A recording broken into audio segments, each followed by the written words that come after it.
Tokolasy tongovavy anterina ny arabam-bampirarintso antsika mianakavy izay manaraka ny miara-manonjy eto amin'ny MPS sy ny radio Mahadamo zany sorantsika ilay naharino ny fitantanana sy ny fitahinika mahatonga antsika indray zany afaka miresaka amin'ny alalan'ny sary sy ny feo ao anatin'ity miara-manonja MPS radio Mahada ity na ianao any ampitan'ny Rahamasina na ianao eto an-tanindrazana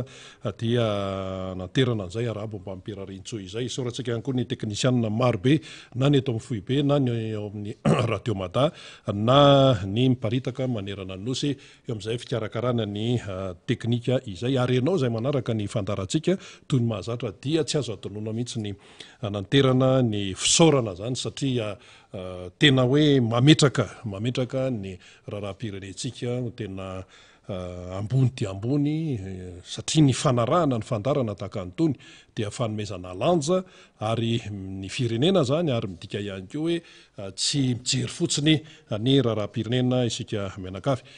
Ny fandarantsika moa zany dia mahazatra toy ny mahazatra misy ny mpisehatra eto anatin'ny fandarana mbola ho avy eo izy ireo rakaraky ny fotoana izay tongavany eo fa namantsika fanira samanatany mbola ho avy eo ihany koa fa mbola manomanomana kely izy akoatr'izay moa zany dia araka ny nambara teo hoe ny mpisehatra dia ifandimby hiakatra eto amin'ny miara-manonja eto amin'ny MPS sy ny radio Mahada famakafakana sy fandalinana miainga avy amin'ny zava-misy iainan'ny firenena no etoneto toy ny mahazatra resam-pifidianana aloha zany no tsy maintsy hibahatoerana ato anatin'ny fandarana resam-pifidianana satria be dia be ny zavatra mitranga manodidina an'izay fifidianana an'izay ahoana ihany ty resaka Andry Rajoelina frantsay ity dia ahoana ny resaka hoe fifidianana misy mitory izy ahoana ny tontolon'ny fitsarana manoloana an'izany tao be dia be ny fampiritana fandritana eo amin'ny resaka lalàna sy ny sisa fangala lalàna azo dika amina endriny hafa fa tsy rehefa lalàna dia lalàna akoatran'izay ahoana ny filaminana eto amin'ny firenena manoloana an'izany fandehanana makany amin'ny fifidianana zany satria tsika izao mbola tia alohan'ny fifidianana iza mamboly korotana fa maninona no tonga hatramin'izany ahoana no misy ny fampitandremana ataon'ny mpitandron'ny filaminana fa inona daholo zany rehetrarehetra zany sy ny sisa sy ny sisa be dia be ny zavatra mifamaofao ny FFKM nahavita an'le feonana nasionaly iny izay am'laza mazava fa tena zava-dehibe le hoe mifampiresahalo tsara le mifampidinika mifampiresaka satria samy malagasy isika matony FFKM miteny an'izany dia misy antony ao misy zavatra hitany ao ary izy miaina ao anatin'ny fiarahamonina fa tsy hoe tsisy ataony FFKM ka mandritra ny 4 andro dia andeha ivoreria Andorafotsy ery fa tena hoe fijerena ny maso ny firenena sy ny vahoaka malagasy jereo ny zavatra mitranga ao Afrika na firenena miatrika fifidianana prezidanty repoblika na firenena tsy ao anatina fifidianana dia hitrangana korotana manahirana be mieritreritra azy ka ho an'ny Madagasikara anahoana ihany izy ity zany resaka mandeha anahoana ihany aiza ny tena fahamarinana ny fahamarinana tompoko dia tsy misy hoe tadiavina lavitra be fa ny fahamarinana dia efa eo fa ny miala amin'iny mitady fomba ilana amin'iny no hita mibaribary zany iny aloha zany ny karazan'ny fampidirana fotsiny fa ny raharaham-pirenena ihany koa be dia be ny zavatra mitranga ny farana ny GDZIL be dia be ny zavatra azo resahana raha tsy resaka momba an'le baolina isika ny ona La Réunion sy Barea manako ambara momba an'iny tsika satria tsy azo hoe hoditsita ny toe-javatra izay nitranga zany akoatra an'le hoe GDZIL amin'ny ankapobeny zany ny totsaina teto Madagasikara nanahoana sy nanahoana dia satria mipetraka ho tantara reny dia akoatran'ny izay ihany koa ny fidiran'ny mpianatra zany zao no tena mafotaka mihitsy amin'izao aloha amin'izao iainantsika izao akoatran'ny hoe raharaham-pifidianana ny resaka GTGL aloha zany de fa iny ny arahana itiny aloha zany raha hoe fikarakarana amin'ny akapobeny a de anisan'ny hoe GTGL tena ratsy karakara iny ninninna tenena satria nisy faty olona ninninna fanarotsarona sy hoe ka misy ankety sy ny sisa ny aty amin'ny ranomasina indiana tsy te alalan'izany fa de ny fatany fotsiny aloha de hoe GTGL nisy faty olona ary vao nasokatra mihitsy le izy a dia faty olona ny kararana teo a Mahamasina kanefa de zavatra azo ny soroana ireny toejavatra ireny mipetraka ho tantara ireny ary tsy azo kosehana mihitsy na ahoana ary reny ihany koa zany zay firenena ty amin'ny ranomasina indiana mieritreritra ny andrain'ny GTGL amin'ny andiha amin'ny manaraka de efa nahazo lesina hoe aza atao ohatran'ny tany Madagasikara ny organisation asa zany zao izy andray no andray eo Seychelles sa Maldives sa Comores sa iza zay mandray any aloha satria tsy maintsy fantatra aloha zany ny mandray an'iny fa tsy de loatra le izy fa nahazo lesona tsara mihitsy ny olona zany zao niainga tam'le GTGL nisy faty olona teto Antananarivo teto Madagasikara iny zany dia akoatran'izay koa moa zany resaka organisation na enona fimenomenomana be dia be vao maika moa zany le réunion nefa resy tam'le niona tamin'ny Baria de vao maika nampiakapeo de nitariny le izy enina daholo eny ny réaction zany nataony ny réunionnais zany tamin'iny le baolina iny satria efa ifarana mihitsy le lalao de nitsofin'ny arbitre mauricianina ny pénalité hoe nahazo pénalité ny malagasy zany de iny tsy zakany vavony ny réunionnais de tsy nafetena ny réunionnais zany de natositosiny ny lay arbitre central mauricianina izany aloha tonga de resahantsika kely aloha ny momba an'iny zany efa miresaka GTGL ihany isika le izy aloha zany rehefa tena jerenao le izy a dia zaran'ny sasany ara misy hoe zavatra nliana zay le izy zaran'ny réunionnais ara nisy an'iny nahafahany niditra lalindalina kokoa tamin'ny tsikera tamin'ny resaka organisation ny GTGL iny tsy nahafaly azy iny le pénalité iny de rehefa tsy faly tamin'iny le pénalité azo amin'ny Baria iny ny réunionnais de lasa 0 moa le baolina maty le pénalité de nitariny le réunionnais am'izay le izy aty amin'ny resaka fikarakarana de tonga hatramin'ny hoe volé alatra daholo ny zay zavatra tsy ny discipline hoe ny baolina kitra ihany zany ny commentaire-ny réunionnais ao vaovao alefany any amin'ny any zany alatra daholo volé daholo tena tsy izy mihitsy niainga tamin'le baolina le 0 io de nitariny hatrany amin'ny resaka organisation nitariny any amin'ny taranja hafa zany zay fanana moa tao anatin'ity GTGL ity de iny resaka baolina 0 iny no netin'ireo réunionnais zany nitondra fanakianana teo amin'ny resaka fikarakarana GTGL ray manontolo tsy mbola nahita GTGL ohatran'ity zay tena misy endrika alatra daholy misy tongolanana ny any tsy mibaolina kitra ihany fa tany amin'ny discipline hafa ihany keo zany ny tenin'ireo délégationna réunionnais zany indrindraindrindra le nitarika an'ity le équipe-pirenena réunionnais amin'ny baolina kitra ity de ny chef délégationna réunionnais koa moa zany ny teny an'izay fa vavy zany ny olona zany rehefa mitondra atsikera tsy miafiafy mihitsy fa tonga de any amin'ny vonana fa le baolina aloha zany mba somary verenana kely le arbitre ny tsy hoe momba fahatany amin'ny Baria indray satria hoe ekipa malagasy fa mampanao gazety ny tena ihany koa zay malagasy dia manany ambara ihany koa fa normal be ny pénalité iny satria le arbitre teo akaiky teo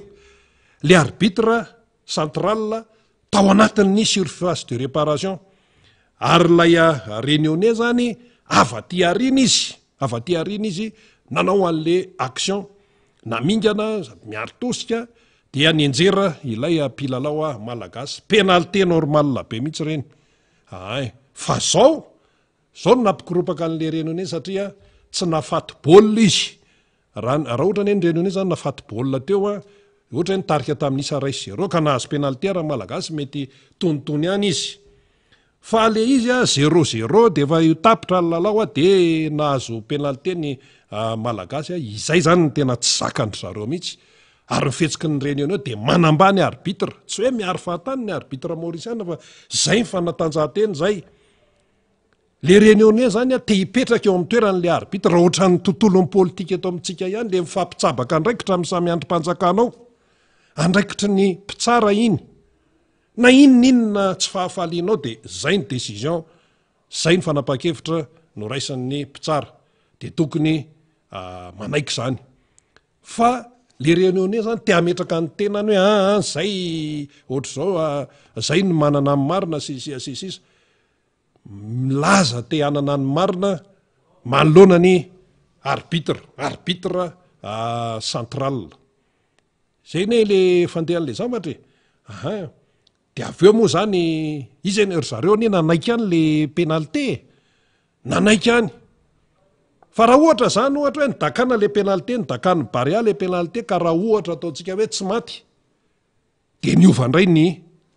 indray ny commentaire na ny faneho-kevitra nataony reto réunionnais reto miala tsiny aloha zany amin'ny réunionnais satria maro ny malagasy no any la réunion any nanohana ny ekipany la réunion tsy maninona mihitsy zany fa miala tsiny kosa fa rehefa zay ny fanapa-kevitry ny arbitre maorisiana nahazo penalty amin'ny malagasy aty amin'ny fiafaran'ny fotoana ara-dalàna maty le baolina de zay zany de ino no nitariny reto réunionnais ireto zany tamin'izay le toe-javatra izay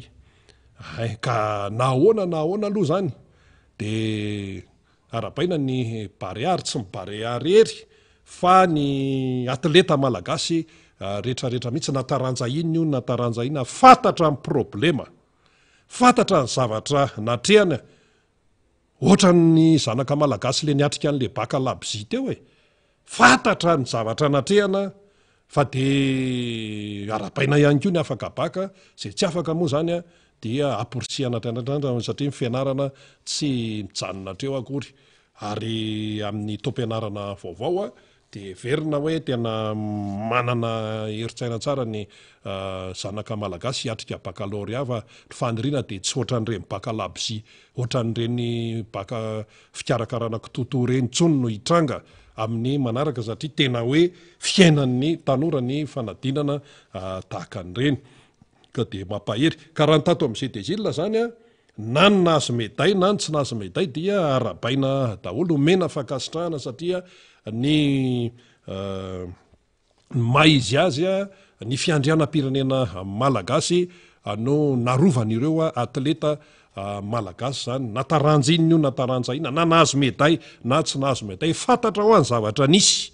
fantatra ny tontolo mpikarakarana zay tena be deabe ny lesoka be deabe ny lesoka tamin'ny resaka tontolo mpikarakarana zany kanefa de niezaka ary tsika teto vao nanomboka mihitsy io zay dezile io teto amin'ny miara-manonja teto amin'ny MBS ny radio Mada de niteny hoe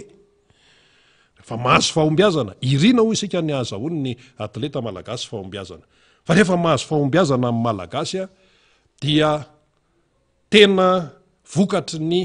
fiezahana nataon'ilay ankizy sy ny ray aman-dreny ary ny fédération isanisan'izay mikarakara an'ireny atleta reny zay ny tena antoko ny fahombiazana ilay tena finiavana avy any anatin'le tanora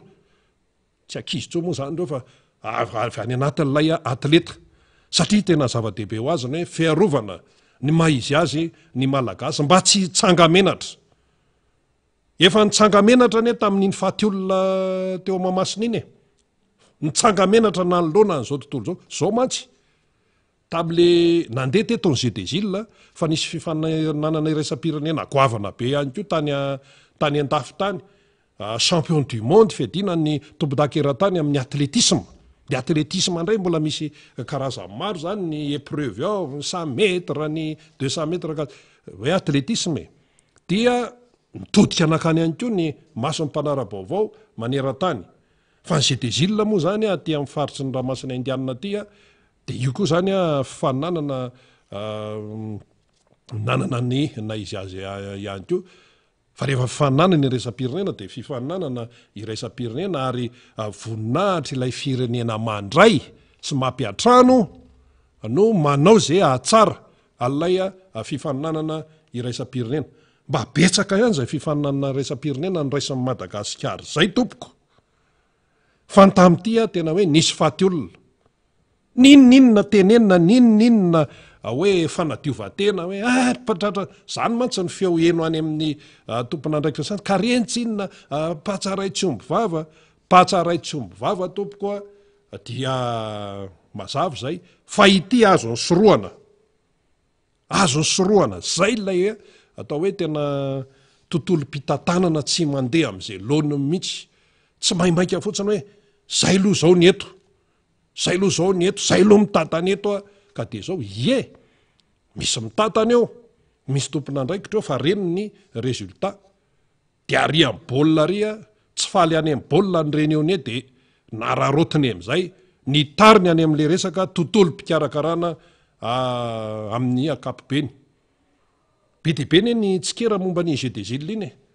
be deaibe ka raha mbola eritreritra andray jeu des îles Madagasikara tsy fantatra hoe firy taona efa mpitondra hafany eo amin'ny toeran'ny fitondrana ohatra satria mbola andeha zany ny fifidianana resaka Iandro Rajoelina no mbola resantsika mitokana mihitsy ny rehefa avy eo fa de zao no izy raha mbola andray zany Madagasikara any amin'ny fotoana manaraka any asa firy taona afaka firy taona de aza atao ohatran'ity jeu des îles 2023 ty fa mbola mitombondray fafambaraka fa io tsy vitan'ny resabe fotsiny io tsy vitan'ny resabe sy ny dedehaka fotsiny io fa zany lalao irasam-pirenena zany eo ihany ko mantsy ny resaka kolotsaina hoe mila mampiseho ianao zany mampiavaka anao ny maizy anao eo amin'ny kolotsaina eo amin'ny mampiavaka amin'ny malagasy fa raha ohatra zao ny tena moa zany mpanao gazety mandinika ihany ko raha ny lanonam-panokafana zao no resahana tamin'in'le nisy faty olona iny zany ny resaka effet spéciaux tena nisongadina tao resaka jiro amin'ny resaka jeu de lumière effet spéciaux zay lo le fiteny azy amin'ny teny teknika ho andry zalahy le tena mpikarakarana io zany tena mahay azy tsara satria misy kopitsopitsony mantsy izy io misy teknika tsy maintsy feza amin'ny akapobeny de ny effet spéciaux resaka jeu de lumière tena sokadina tao ary na ny vahiny ara ny nanamarika an'izay nisy ihany hoe fampisehoana ny mahamalagasy fa rakotra ilay effet spéciaux satria le izy koa natao tamin'ny alina te ampiseho an'le resaka jirojiro hoe tsika moa raha ny eto Antananarivo efa hoe ampiainina an'izay fa tezaina am'izay resaka kijirojiro mirehdrehatra zay jereo rehefa ohatra hoe faran'ny taona 26 juin kijirojiro maka sary eny an-tanina renina tezaina amin'ny resaka jiro zay zany le fitaizana sy fanabeazana alefa n'le mpitondra makany amin'le vahoaka malagasy fa itony tsy vitany hoe resaka kijirojiro fotsiny fa misy foto-kevitra lehibe zany zay mampiavaka atsika eto Madagasikara amin'ny fandraisana an'ireny zany de le hoe resaka kolotsaina sy ny sisa nisy any resaka kolotsaina fa tako n'lay jiro effet spéciaux izy sika lay izy ka zay viteny aloha zany de samy mandinidinika ary eto de andreo na moyavana moa zany de makahery hatrany zany moa fa de atao ahoana aloha fa de reny no zava-misy fa le izy ao anatin'le izy lay régime na lay fitondrana amin'ny akapobeny de tsy mety miaiky mihitsy hoe ny tsy fetezan-javatra hoe misy andraikitra ne avy any amin'ny zareo zany mahatonga an'ireny toe-javatra ireny zany tena misy andraikitra jereo zao tamin'le jeu des îles teo raha ny teto Antananarivo resaka fandaminana sy organisation daholo zany tompoko anamboatra lalana ianao zay hoe niala teto amin'ny MBS teto zany za moa niala aloha de namana faniry mbola nanoho ny fandarana de fandamina teto zay de zany niala aloha dia zoma io amin'ny folo sasany mahery amin'ny raiky amby folo latsaka eo zany ny tena tafala teto amonjy fahoriana amin'ny ray sasany fa nitsoka tao amin'ny tao amidigy tao avaty zany de iazo an'iny apasika iny eo zany ny tena nietrehtra ohatry ny ilaina ihany le moto tsy miresaka taxi moto eto fa resaka kapobeny fotsiny kanefa na moto raha sahirana tam'le embouteillage fa inona kay ny zavatra nitranga tao amin'ny rond-point le rond-point na pasika eo zany eo le misy tetezana le makany tosy de ty makany amin'ny 67 de iny le mandroso be makany amin'ny maki any misy mpanamboatra lalana ao anatin'ny heure de pointe manamboatra lalana manao tiptopy de misy camion de misy piasa maromaro zany manao an'le tonga de manondraka iny ty goudron sy ohatran'izany de niteraka embouteillage be zay de zilona mbola ao anatiny tsara mihitsy mifarana ny herinandro embouteillage zany fanga moa izy ty rehefa hoe misy zay de zilona de tsy mba jerena koa ny fiainan'ny vahoaka tokony miaraka jerena daholo zany raha misy edezilna de atrehany iny zany fa efa nekenao ny andray an'iny fa mba jereo ihany ko le fiainam-bahoaka fa tam'le embouteillage ane nisy ane ny amonjy fotoana nisy narary misy ny hoe tena efa niala aloha fa so ndray misy miteny ka ny adalaniny tsy te andeha aloha be tsy zay kosa le izy efa niala aloha mihitsy fa adiny ray sasany teo amin'ny aty amin'ny MBS parapatonga ery amin'ny rond-point rapasika ery adany ray sasany de jereo am'izany ny fahavoazana jereo am'izany sa ve hoe zay ny eto amin'ny fitondrana de zay tiana ihany io satria zay aloha ny eto zany ve le valiteny omena an'le vahoaka so de mba tsy mety any zany fa mila dinihana le izy resaka fikarakarana daholo zany rehetrarehetra ary ny fahatarana tompoko eo anivon'ny fiainana andavanandro de ny vokatra izay automatika dia fatiatoka raha eo amin'ny resaka tontolon'ny fandrarana fifaninanana ane io resaka fandrarana io raha zay no raisika fifaninanana io ny resaka asa raha vo tary ianao zany de fatiatoka ny dika an'izay ho an'ny taralava aloha zany de fa fatiatoka teraka fatiatoka eo amin'ny tontolo-piariana fa tsy mampaninona ny sasany zany na tarary ianao de tsy mampaninona le régime sy le fitondrana zany eto Madagasikara eto satria ny endry zareo ihany ny atao io tsy vitany hoe ka io ane exceptionnel tsy any le izy satria le fanapa-kevitra raisina de manapotika fiainan'olona maro na misy edezilna na tsisy edezilna io zany zao tapitra ny sedezilna diditra ndray tonga ny fidiran'ny mpianatra de embouteillage sy ny sisa de ahoana moa zany le malagasy amin'io efatratra tena hoe stress be debe ny miakatra tositra amin'ny zao fotoana izao no ny antony maro samihafa fa anisany ozy dokotera miteny an'izany fa tsy zay mamorona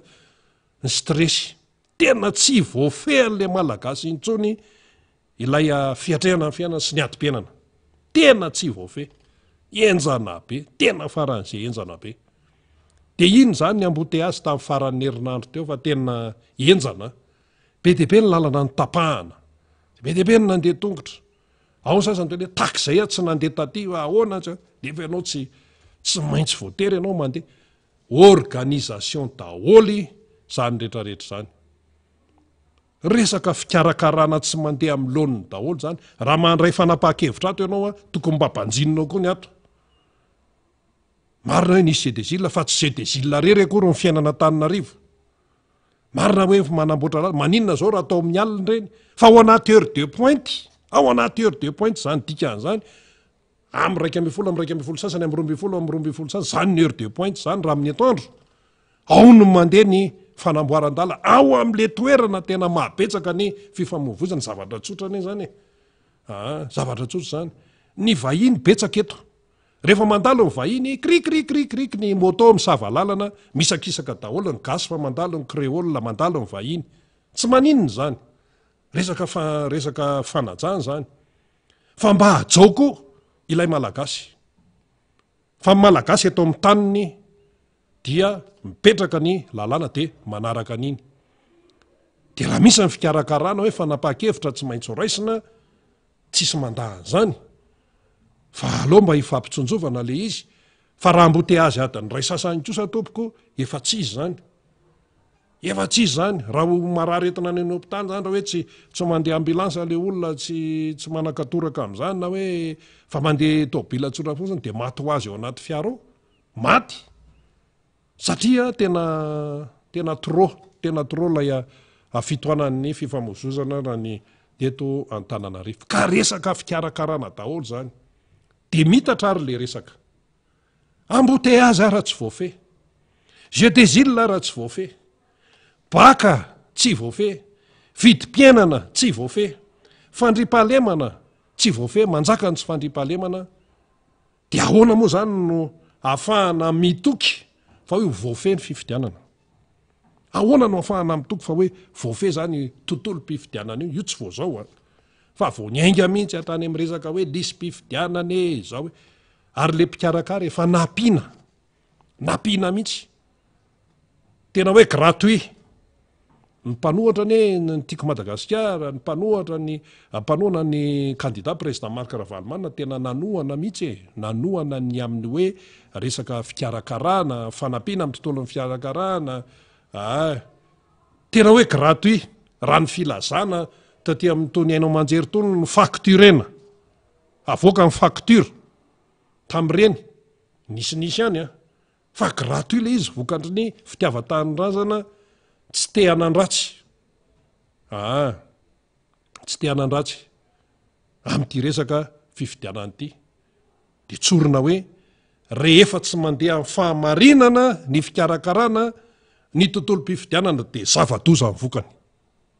Rehefa tsy mandeha amin'ny fahamarinana ny fikarakarana ny fifidianana, indrindrandrindra fifidianana président république, dia zava-doza no vokany. Foy zany tsy vitany hoe tenitenenina fotsiny, ka tsy maintsy atao fifidianana io fa zay ny fomba demokratika. Atao fifidianana fa ataovy ao anatin'ny fahamarinana, ao anatin'ny dikan'izay fahamarinana zay be dia be ny finosin'izany, fanarahana ny lalàna, tsy fantsahana ny andraikitry ny hafa, fanajana ny mpifaninana amin'ny tena, fanajana amin'ny mpanohatra, tsy mitongilana amin'ny fampiasana ny mpitandro ny filaminana. Zany anisany daholo zany. Dia ohatra tsika fa resaka mpitandro ny filaminana, ny teny moa zany ny atao hoe tena begalona eo amin'ny tontolon'ny mpitandro ny filaminana eto Madagasikara, eto amin'ny firenena. Fa hoe tsy mandeha lalana zany resaka fanakorontanana zany, ajaon ny lalàna sisa. Ny mpitandro ny filaminana dia miaro ny androm-panjakana ary miaro ny vahoaka sy ny fananany. Zany anisan'ny teny ny voaka tao. Tsisy mandahan'izany io. Miaro ny vahoaka sy ny fananany, miaro ny androm-panjakana eto amin'ny tany repoblika ny Madagasikara. Dia ho raisin'izay le hoe miaro ny androm-panjakana izay, asa mpitandro ny filaminana zany. Na rezima inona aloha zany ny fandimby teto Madagasikara, dia mipetraka izay hoe miaro ny androm-panjakana zay misy eo zany. Dia ndeha ho resahana ny amin'ny izao fotoana izao hoe miaro ny androm-panjakana eto amin'ny firenena. Marina zany, voalazan'ny lalàna izay. Tsisy miadevitra amin'izany, tsisy mandahan'izany hoe asa mpitandro ny filaminana ny miaro ny androm-panjakana. Fa zao le fanontaniana, azafady indrindra tompoko. Inona moa ny lalàna voalohany eto amin'ny firenena? Lalam-panorenana. Ka raha androm-panjakana ve manitsakitsaka lalam-panorenana, dia ahoana mba eritreritra ny mpitandro ny filaminana? Zay fotsiny ny fanontaniana, mipetraka tsotra fotsiny. Raha androm-panjakana manitsakitsaka lalam-panorenana, mandika ny lalam-panorenana, mandika vilana, androm-panjakana tsy mitana ny teniny, tsy mitana ny teny izay nolazainy sy ny fanekena nataony hoe filohan'ny repoblika mantsy manao an'izay rehefa petraka izy zany, dia manao fiany ihany hoe anaja toy ny anak'Andriamaso, tsy hoe anaja arak'izay azo atao fa hoe anaja toy ny anak'Andriamaso, tena anaraka amin'ny Tsipria zany, toy ny anak'Andriamaso ny lalam-panorenana. Zay le serment ataon'ny filohan'ny repoblika. Tsy najainy nefa izay. Dia ato mpitandro ny filaminana hoe any andraikizay dia miaro ny androm-panjakana. Miaro ny androm-panjakana manitsakitsaka lalam-panorenana. Dia ahoana moa zany? Resaka androm-panjakana izay resaka izay miaro ny androm-panjakana. Fa le androm-panjakana arovany, izay lazaina hoe arovany, araky ny fampifezany eto amin'ny tany repoblika Madagasikara, satria tsika hoe firenena demokratika, androm-panjakana manitsakitsaka lalam-panorenana, raha ohatra zany raisitsika ny eo amin'ny exécutif, tsy ajainy ilay lalam-panorenana, ary androm-panjakana mitsatsaingoka na miditra any amin'ny andraikitry ny androm-panjakana hafa, tsy manaja ny séparation de pouvoir. Io nefa ny lesona izay asain'ny izao tontolo izao arahantsika. Zay le fanontaniana mipetraka izay. Mazava tsara mihitsy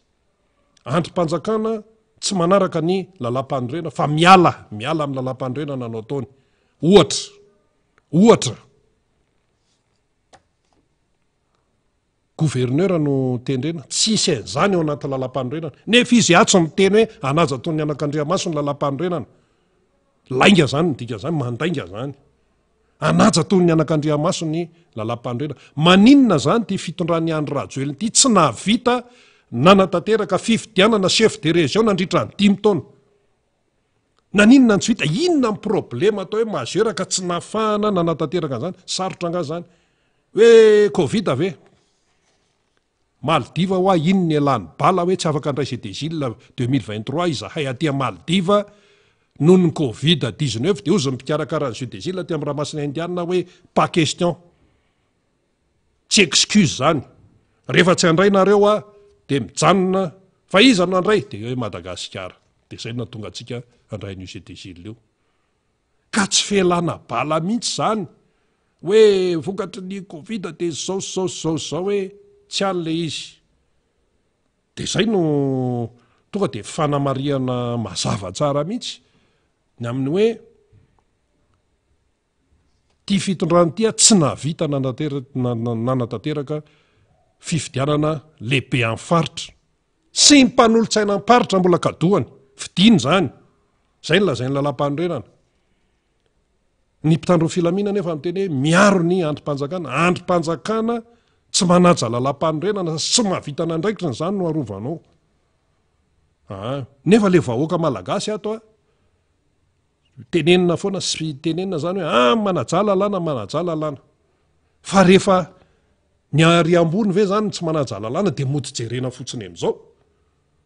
Zay ane le manahirana eto amin'ity firenena ity, rehefa hoe samy hanaja lalàna ary ny mpitandro filaminana koa moa ny tenen'izay hoe ajao ny lalàna. Marina zany, marina zato isan-jato mihitsy zay hoe ajao ny lalàna, eo ambany lalàna daholo ny rehetrarehetra.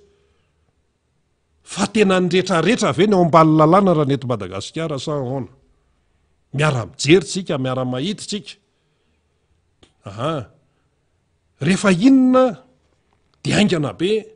ny fampiasana mpitandro filaminana. Zay ne le izy hoe miaro ny vahoaka, dia ndao indray ary ikisaka ataony hoe miaro ny vahoaka sy ny fananany. Teto miara-manonja teto nisy olona avy any amin'ny lavitra, misy hoe tonga zany ny andian-jolahy zany dia miantso mpitandro ny filaminana dia hoe tena tsisy déplacement. Fa nga ny vahoaka no mpiantoka ny déplacement ny mpitandro ny filaminana na carburant io na tsy fantatra io, efa misy teti-bola mpanjakana tompoko lanin'ny député. Any zany, ny vahoaka zany tsy tokony miasa saina amin'izany fa mifantany hoe misy mpitandro ny filaminana ao dia ndao atsoina zany satria misy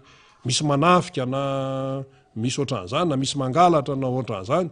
dia miantso ny mpitandro ny filaminana. Ankoatran'izay indray le tenen'le olona teo mbola manao cotisation le fokon'olona omena n'le mpitandro ny filaminana. manao kôtikôta ozy ny tanora de ahoany zany zany ka ministera tsirairay satria ny mpitandro amin'ny filaminana koa zany manana ministera tsirairay de efa manana ny teti-bolany raha tsy ampy zany io de izay no ilana n'lay loi de finance rectificative misy ahitsy raha misy tsy ampy ary raha jerena aloha de tena tsy ampy tokoa ny raha jerena amin'ny ankapobeny tsy ampy ny teti-bola ho amin'ny fitandrona amin'ny filaminana eto Madagasikara. Ahoana moa no ahafahan'ny vahoaka hiasa milamina tsara sy hapato ny hitsaina na tanàn-dehibe any amin'ny birao sy ny eny an-dalambe sy ny any ambanivohitra raha mena ao anatin'ny tsy filaminana izy tsy tonotononona fotsiny hoe zao no tratraritsika amin'ny arikarena faobe tena natratra an'izao tsika natratra an'izao atao 2 chiffres mihitsy rangaha fa le asa ataon'ny olona tompoko no mampiteraka ny fiakaran'ny arikarena zay tsy nandalina momban'ny toe-karena zay tsy nanao ekônômia tamin'ny anatra fa ny anay journalisme fa zavatra tsy de sarotra manakatra an'izany tsy hiakatra mihitsy io arikarena io raha tsy mahazoaina tsara ny tontolon'ny asa le vahoaka malagasy nefa tsy afaka miasa tsy afaka manome zato isan-jato ny any anatiny izy eo amin'ny asa satria tsy fahalemana manjaka ny tsy fandripahalemana aza mora ny le miteny hoe kamo ny gasy tsy kamo zany amin'ny malagasy tsy kamo fatratra ny tsy azo anoarana izy tao zao tao tanànanay tao zao olona akaiky anay ao tanàna eo mamboly le olona de tapitra ny anana mamboly anana de tapitra ny anana any antsaha nefa rem-pianakaviana mananteny zany sady manantena mbola mitaiza ankizy firy fa iny zany mba hoe tsy de hoe hitadiavam-bola akory fa mba hoe mba atao fanampiny zany de anany efa tena nykolokoloana tsara tapitra ary ny tena mandreraka amin'le izy de zao zay tsy zaka n'le mpangalatra de napetrany eo de nitsakitsahan'le mpangalatra zay tsy zakany de nitsakitsahany zany le fanabeazana azon'le malagasy amin'izao fotoa zao manjaka ny tsy fandripahalemana de tena hoe mianahana fotsiny nay vahoaka malagasy rehefa anao zavatra nefa mpanoatra efa hoe any anaty efitrano teny amin'ny andia baipasy de tsy navelanitra tonga de mpitandro filaminana amin'ny camion tonga inona zao zany tsy aleo ve nahita nyry mpitarika politika maro isan-karazana le tamin'ny herinandro e niditra tao anatin'le efitrano tao sady efitrano no mifefitamboho mivavady vy be tsy aleo ve niditra tao zareo de ao izy milaza azy ataony eo fa rehefa tsy navelanao niditra izy de lasa ety amin'ny arabe de avaiza zany raha ohatra zany nykorotana amin'ny fifamoivozana na hoe nisy korontanana teo izy aloha tsy nisy satria olo-kendry daholo koa ny teo de inona zany na tonga n'lay fikorotanana io ne tsy tenenina fotsiny hoe tandremo sao de mikorotana eo fa ilay fanapahan-kevitra ataon'le mpitondra ihany no mahatonga ny tsy firindrany eto amin'ity fireneny ity zay le izy manao fanapahan-kevitra tsy ampy heverana ohatran'ireny teny amin'ny andia baipasy reny maninona raha ohatra ka nalefa niditra tao de ao izy miteny zay lazainy eo mandeha milamina tsara ny fifamoivozana ity fanapahan-kevitra taitaitra fotsiny satria efa manjaka loatra le tena hoe raha vao mpanohatra de tena tonga de anany reo fa zao mampalahelo le toejavatra mitranga ka fifidianana ny vahaolana amin'izany rehetrarehetra zany fa ahoana le fifidianana le fikarakarana n'lay fifidianana misy milaza fa anao kandida misy mikopaka anao kandida nefa frantsay de vadika amin'izay resaka izay indray zany zao tsika hoe Andry Rajoelina frantsay de misy ny fanazavana ny resaka lalàna à gauche et droite fa mifantatry ny voaka malagasy de izao hoe mizaka zoam-pirenena frantsay le olona zay aloha mifantatry ny voaka malagasy zaka zoam-pirenena frantsay de ahoana moa zany no ahafahany miaro 100 isan-jato ny malagasy kanefa izy frantsay io tsy resaka aty amin'ny resaka taratasy fotsiny hoe tsy problème zany faux problème zany faux problème amin'ny manodidina ny Andrajoelina zany fa tena problema be zany ho an'ny malagasy tompoko. Mitombona tsara mihitsy ary marina dia marina mihitsy ny tenin'ny président Marc Ravalomanana tamin'ny herinandro teo ny amin'ny hoe ny président ny république ane rehefa mitondra zay titre zay izy a dia misy andraikitra maro. Filohan'ny république, filoha faratapin'ny folo alin-da, filohan'ny ary amin'ny filan-kevitra amboniny mpitsara sy ohatran'izany. Filoha faratapin'ny marobonina-pirenena, way iny koa saika adino. Ny filoha-pirenena ihany no manana n'ilay ino ty le ordre national le grand croix première classe. Ho an'ny civil olon-tsotra izy dia deuxième classe, grand croix deuxième classe ny farany ambony indrindra. Faratapiny zany ho an'ny civil ho an'ny olon-tsotra. Fa ny grand croix première classe dia ny filoham-pirenena ihany no manana an'iny. Zany mba ilaina mba fantatsika azy zany, tsika koa neto mba misy hoe mba tsy hoe mampianatra moa zany fa fampatsiahivana fampatsiahivana fa le mampianatra ohatran'ny hoe misy mpampianatra dia misy mpianatra tsy zay mihitsy le izy fa mba hoe fampatsiahivana. Zany zany tena hoe andraikitry ny président ny république sy le titre hoentiny. Fa akoatr'izay araka ny tenen'ny candidat président Marc Ravalomanana tamin'ny herinandro dia hoe ny président ny république miantoka ny antsoina hoe secret d'état. Inona ny dikan'izany? Tsy ambaratelo mpanjakana. Dia akoatr'izay mbola misy hoe secret défense, tsy ambaratelo mpiarovana. Andraikitra ny filoham-pirenena zany. Ka raha frantsay ilay filoham-pirenena eto Madagasikara, ahoana no azahoan'ny vahoaka malagasy antoka ny hoe tena voafehany ny secret d'état. Nefa izy manana lehibe, dia lehibe any dia filoha frantsay. Ahoana no azahoana antoka hoe voafehany atsakany sy andavany ny antsoina hoe secret défense, ny tsy ambaratelo mpiarovana satria misy an'izany na firenena inja na firenena secret défense. Ahoana no azahoan'ny malagasy toka hoe tena voafehan'ny lay filoham-pirenena ny secret défense na secret d'état. Nefa izy manana lehibe. Nefa izy manana lehibe. Za zao tsy manana lehibe raha amin'izay resaka izay fa za malagasy. Fa i Andry Rajoelina manana ny lehibeny. Raha ohatra i Andry Rajoelina tsy hidikiditra amin'ity resaka filoham-pirenena ity, tsisy miresaka an'izany. Fa izy raha vao miditra amin'io satria ato koa le mpipasoka koa ato, le mpikopaka. Zay dia mangataka amin'ny président Andry Rajoelina mbola hirotsaka fa makatso amin'ny makary. Zay no ataon'le mpanohana zany. Satria manana ny fomba fijeriny izy. Nanana ny fomba fijeriny izy, ny tsara ny fiainany nandritra ny régime ny tantanan'ny Andry Rajoelina zany, netineta ny fidiram-bola sy ny sisa sy ny sisa. Zany tsy tokony mampikoropaka. Normal be zany. Ho ny fomba firesaka eto. Normal be zany tsy dia andaniana andro loatra zany fa normal be zany satria olona nahita maminy no hoe alao izy hiverina eo, hilatsaka eo. Fa le izy dia zao, milatsaka izy fa reto le andraikitra be reto zany, ahoana ny secret d'état, ahoana ny secret défense. Fa nga zany zavatra maivanareo olona, zavatra avoleta be zany, mavesatra be zany, secret défense zany. Tsika moa tsy mbola manana ny hery nokleary. Fa reo firenena matanjaka ireo manana hery nokleary ireo, ohatra hoe Frantsa, États-Unis, ohatran'izany, manana hery nukleary. Dia rehefa mandeha ny passation,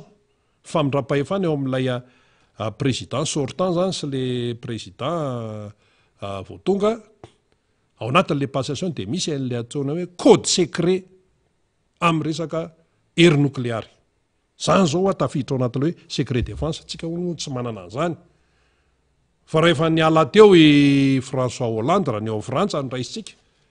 dia tonga i Macron, dia nisy ny famindram-pahefana, izy mirahalahy mianaka ihany no tao, tsy azo atrehan'izan'iza na mpanao gazety, na vadiny raha tsy mahazo manarika an'izay ary na vadiny Macron raha tsy mahafantatra hoe inona ny kody amin'ity resaka nukleary ity tsy mahafantatra fa izy ihany de hoe zao le izy so de hoe tsy tiako ty fa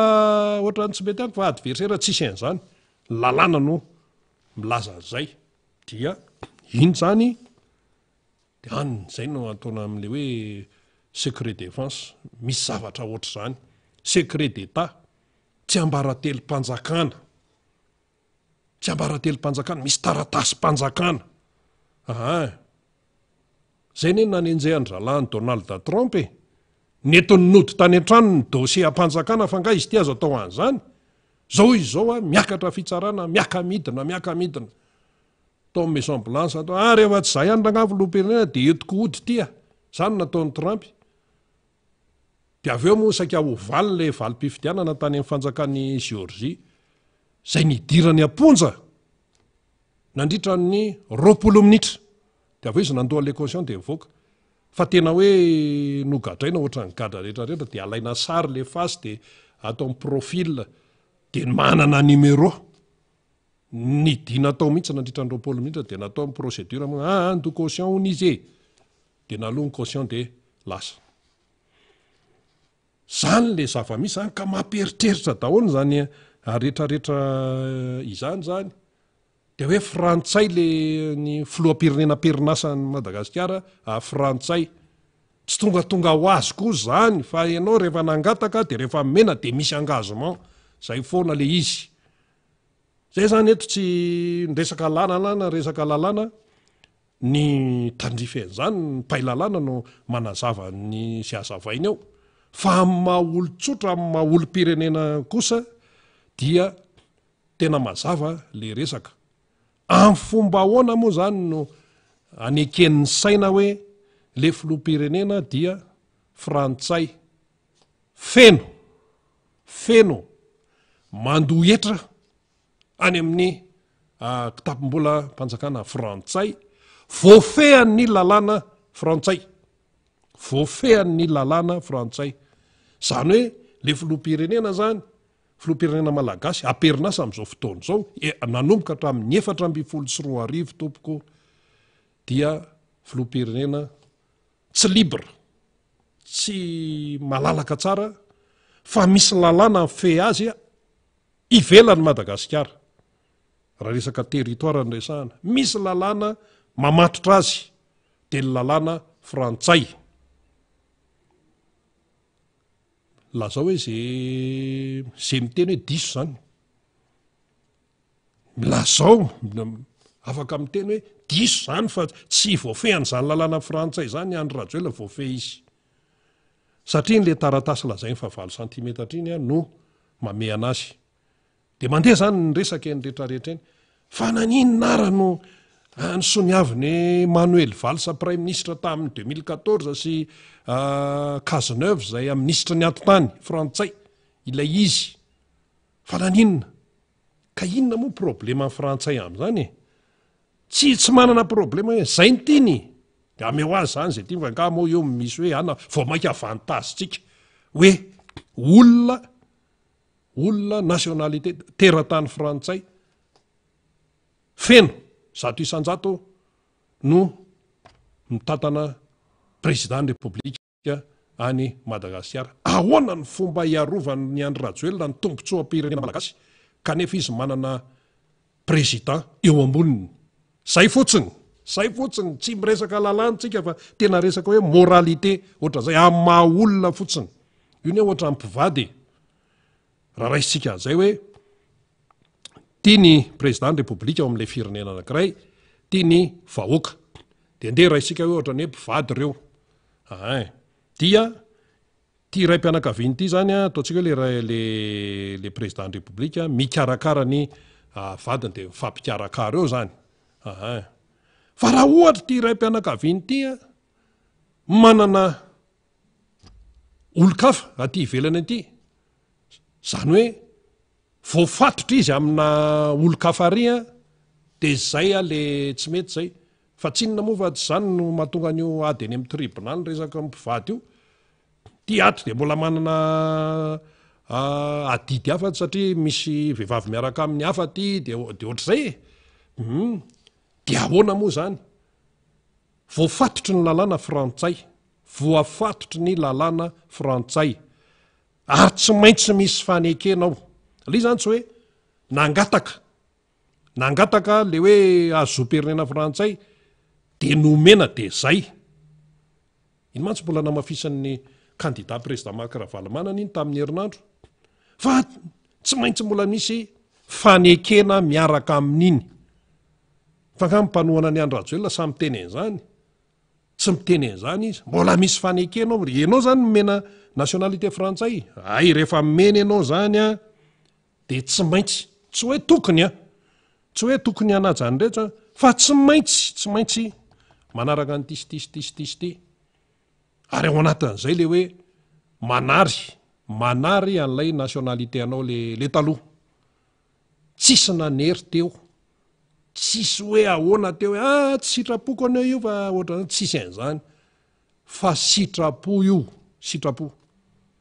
de ahoana zany le vahoaka malagasy manoloana an'izany rehetrarehetra zany de ozy ny vahoaka malagasy mandinika tsy misy resaka fanatisma mihitsy zany fa tena hoe fijery mahitsy vahoaka malagasy zany de frantsaya no lehibeany nitafika malagasy zany satria ny président ny république de filoha faratapy ny folo alin-da nitafika malagasy zany ny folo alin-da malagasy de frantsay ny lehibeany ny mpitsara zany satria président ny république ny lehibean'ny filan-kevitra ambony mpitsara dia frantsay de inona ihany ko ny marobonina pirenena zany dia frantsay dia ahoana zany raha ohatra zany Emmanuel Macron ka mibetroka hoe ty ohatr'izao ary efa nanao izy fa zay tompoko tena samy teny eto any moa le orona tsara satria niona tamin'ireo atafika nabakabaka frantsay zany Emmanuel Macron efa ho vela izy namana faly dia mbola tsy vomana zany nazava ny teniny na inkidona na inkihatra zay ataontsika dika tentsotra na inkidona na inkihatra tsy maintsy arovan'ny Frantsa ny tompontsoany aty amin'ny ranomasina indiana océan Indien ny tompontsoa frantsay ka raha ohatra zany le malagasy mahita fa hoe tena miopefo kosa izany ataony ny mpitondra frantsay zany fa misy intérêt malagasy aty amin'ny ranomasina indiana nefa ny frantsay miditra ao anatin'izay misy mantsy le hoe zone économique spéciale zay filazan'ny frantsay azy de ny aty amin'ny ranomasina indiana tafiditra ao anatin'izay io misy ny îles éparses io îles éparses any aty amin'ny canal de Mozambique daholo aty amin'ny canal de Mozambique ary raha ny lalàna iraisam-pirenena ny faridramasina de tafiditra ao anatin'ny faridramasiny Madagasikara ireo zay no natonga an'io fitakina io nataony amiral Didier Ratsiraka mantsy napokan'io de nitohizan'ny président Marc Ravalomanana tamin'ny andron'ny professeur Zavy nangingina resaka îles éparses io fa rehefa tonga ny président Marc Ravalomanana de nitohizany ilay efa résolution tany amin'ny firenena mikambana de Emmanuel Macron antsy tonga de nitabataba hoe ninkidona na inkihatra zay napetsoko anareo zay nionako taminareo tafika nabakabaka frantsay dia tsy maintsy arovantsika ary eo amin'ny hoavy izy amin'ny hoavy raha ohatra ka misy mikitikity ny tombontsoa frantsay aty amin'ny ranomasina indiana dia aty zany no isen'ny fifandonana ozy tena fifandonana aratafika ny tianytenena io satria ny sinoa koa mantsy efa mandehandeha aty asa inona koa nataon'ny sinoa aty amin'ny faridramasin'ny ranomasina indiana aty misy an'ny Madagasikara ranomasina indiana mantsy midadasika be fa dia misy an'ny Madagasikara ty fa makaty koa ny sinoa de tsy tatan'ny frantsay zay afa le hoe sambon'ny firenena anatin'ny vondrona européenne zay manjono aty amin'ny faridramasiny Madagasikara afa iny misy fanarahana mazava iny tsy iny fa le resaka aratafika mihitsy de zay zany ny tenin'ny Emmanuel Macron ninninona tenenina eto amin'izao tontolo zao zay tsy miantsy maro ny tompontsoanay aty amin'ny ranomasina indiana îles éparses ny tiana teneniny amin'io dia inona no avaliny andro rajoelina an'izany? Inona? Satria ianao frantsay, ianao zany hanohatra ny Emmanuel Macron izay présidentanao. Zany ve tsy hafahafa be ve zany? Fa raha ohatra, izay eto samy teny mihitsy, raha ny président Marc Ravaly manana ny teo, mety sahany Emmanuel Macron teny an'izay. Satria fantatra Emmanuel Macron tsara ny faiblesse, ny fahalemeniny mpitondra eto Madagasikara, ny diplomasia malagasy malemy, dia izany no ataony. Ninkidona na inkatra na aty amin'ny faritra ny ranomasina indiana ozy izy no hisin'ny confrontation demain. Dia inona no teneninao manoloana an'izany? Inona no teneninao manoloana an'izany? Izy ity tsy vitany hoe takina fotsiny. Zany zao efa zavatra avolety zany. Inona no teneninao manoloana an'izany? Tsy misy tenenino satria ianao frantsay anohatra ny Macron zany. Any nitondrantsika anohatra zany. Amin'ny fomba ahoana? Ianao vao fatotra. Ny lehibe anao no mitondra. Ny lehibe anao no miteny. Dia mampieritreritra zany toe-javatra zany. Malasa sainy zany. Ny lehibe anao no mitondra. Ny vahoaka malagasy tsy manana lehibe an'i Macron. Ny frantsay no manana lehibe an'i Macron. Zay miteny rehetra hoe frantsay. Zato isan-jato. Anisan'izany Andry Rajoelina dia manana ny lehibe an'izy, manana ny président an'izy dia Emmanuel Macron. Fa zay ho eto miteny fa raha hoe raha ny président Marc Ravaly manana ny teo, mety namboamboarin'ny Emmanuel Macron kokoa ny fomba fiteniny. Asa raha azosika zany na tsy azosika. Zay mantsy anisan'ny tena fitenenana nataon'ny président Marc Ravaly manana zany, hoe aza mba matao abaza. Aza mba matao abaza zany.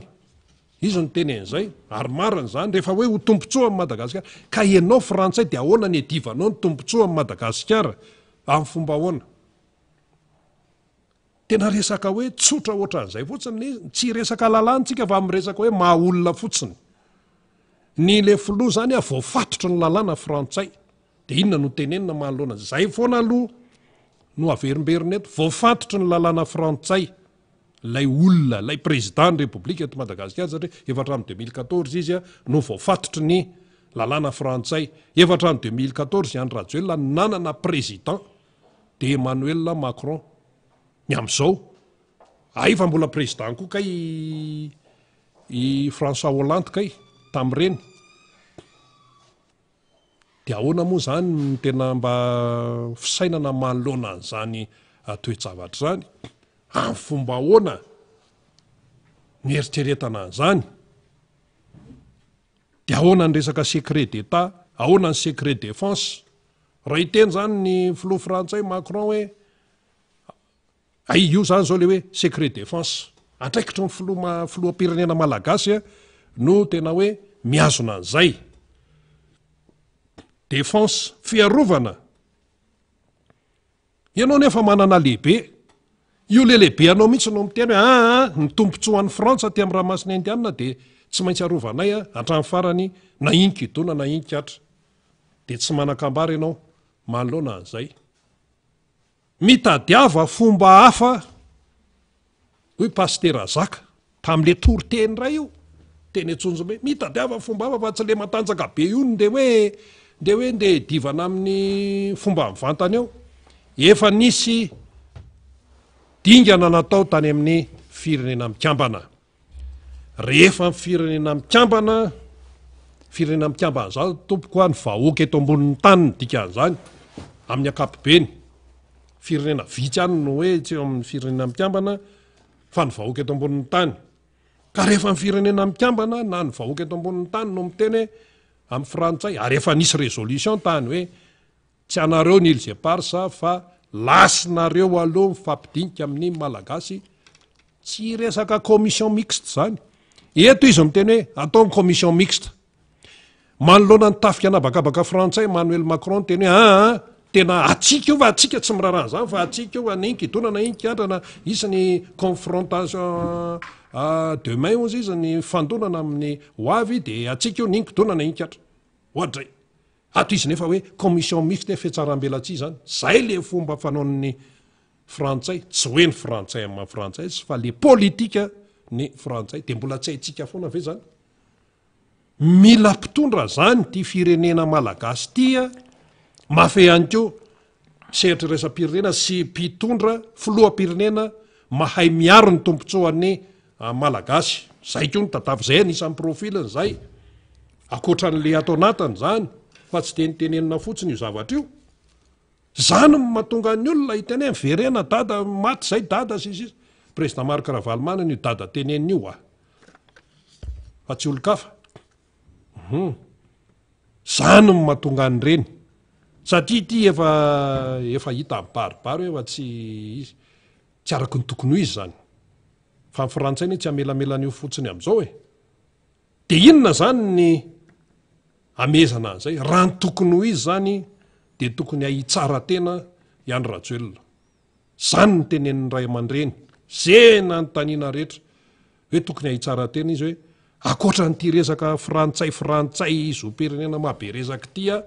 de tokony atsapa tena manahoana aloha ny resultat firenena malagasy dia io izy araha mahita ratsy ny resultat ratsy na ininona taremarika ratsy ny resultat mifandripahalemana tsy mipetraka tokony izy ny malagasy mitsindroka zordira miaraka amin'ny toto ery amin'ny bakanjordira ery ny fotodrafitrasa fisehoseho velana mibetsaka ny karaman'ny mpiasan'ny knapimady rovolana tsy voaloha zao koa zany zao ny ahoana tsara mba efa regle ve zao ny volany sefoko tany azafady indrindra efa regle ve fa zay voaingana ny naeno sefoko tany hoe tena mbola teny amin'iny avaradrano iny mihitsy efa tonga eto moa zany député Jerina Andriambolena député anavaradrano vao vita amin'ny alalan'ny tim fa misy sefoko tany satria nisy fampanantenana mantsy tamin'ny 26 juin tsy vitany aloha daholo fa ampitombola firy avo eny aiza hatramin'izao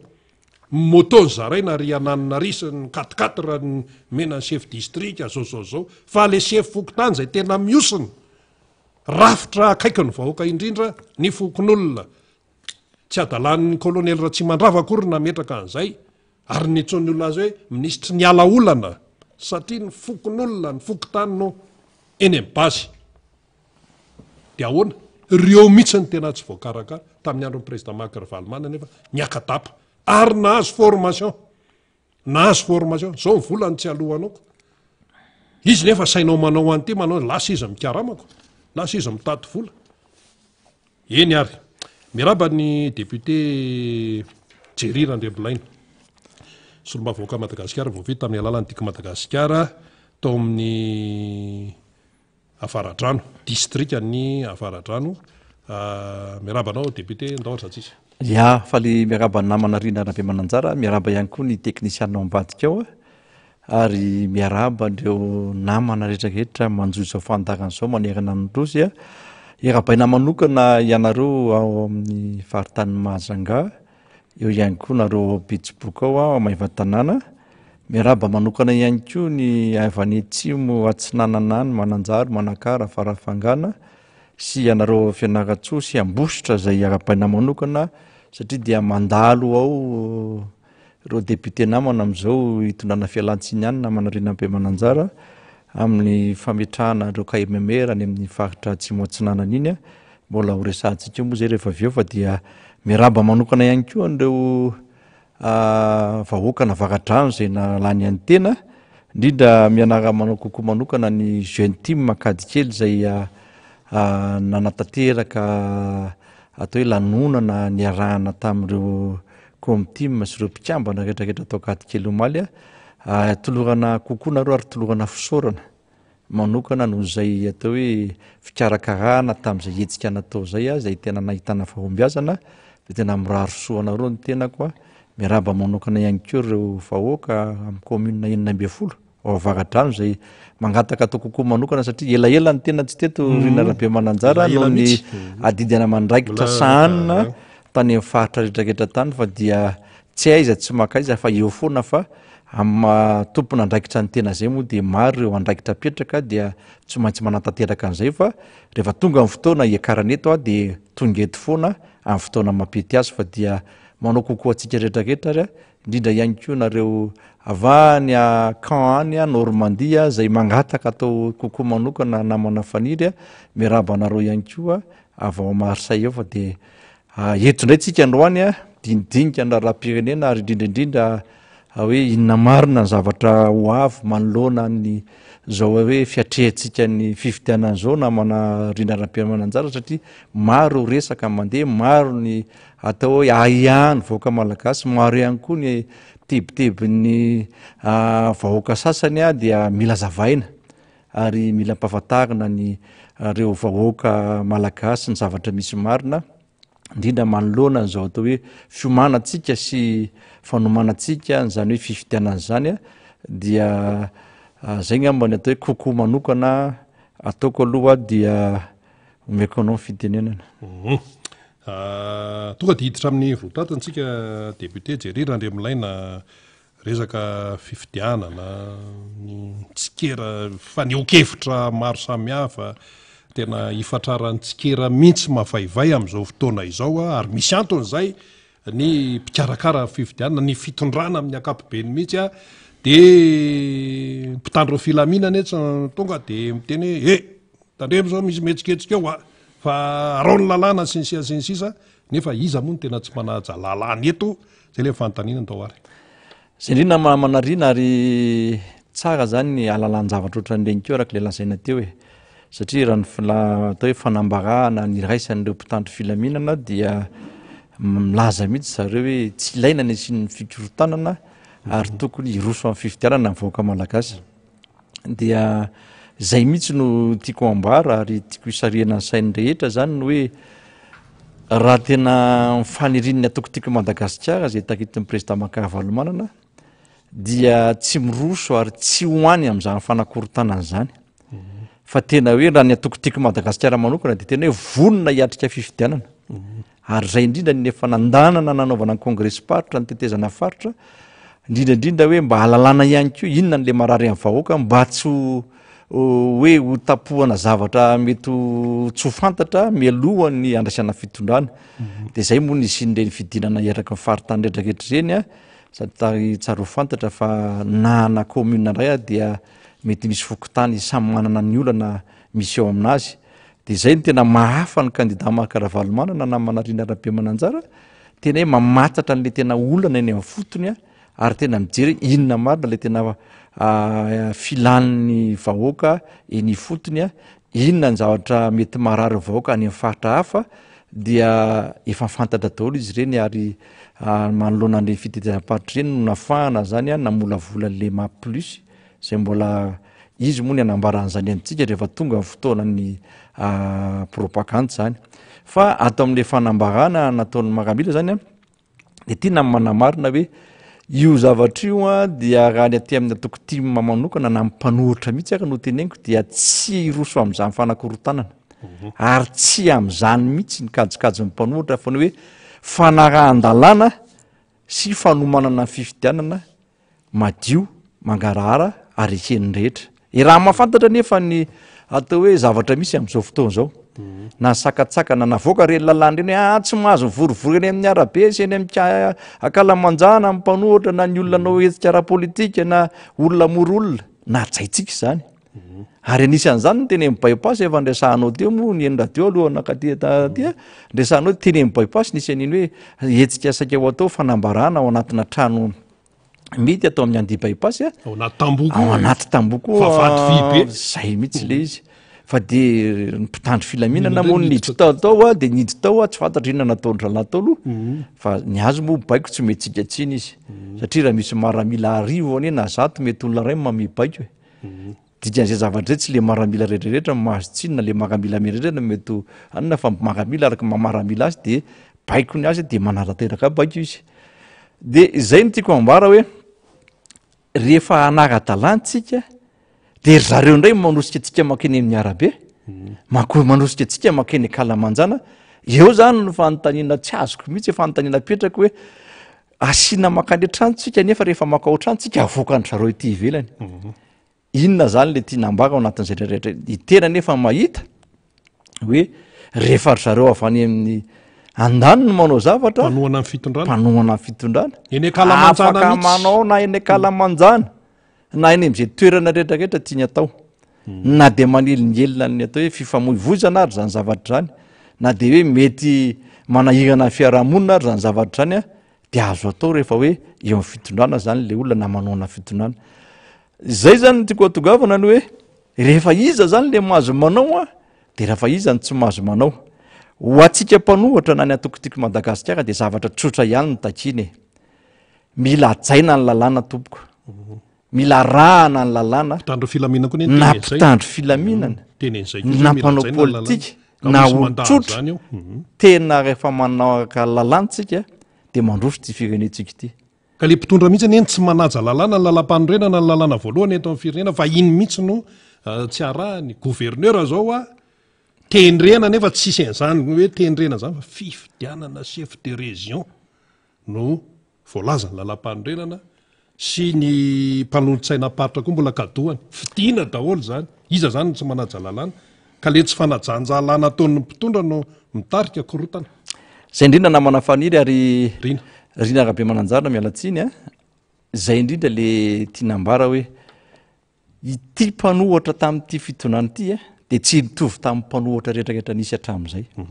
ny antony a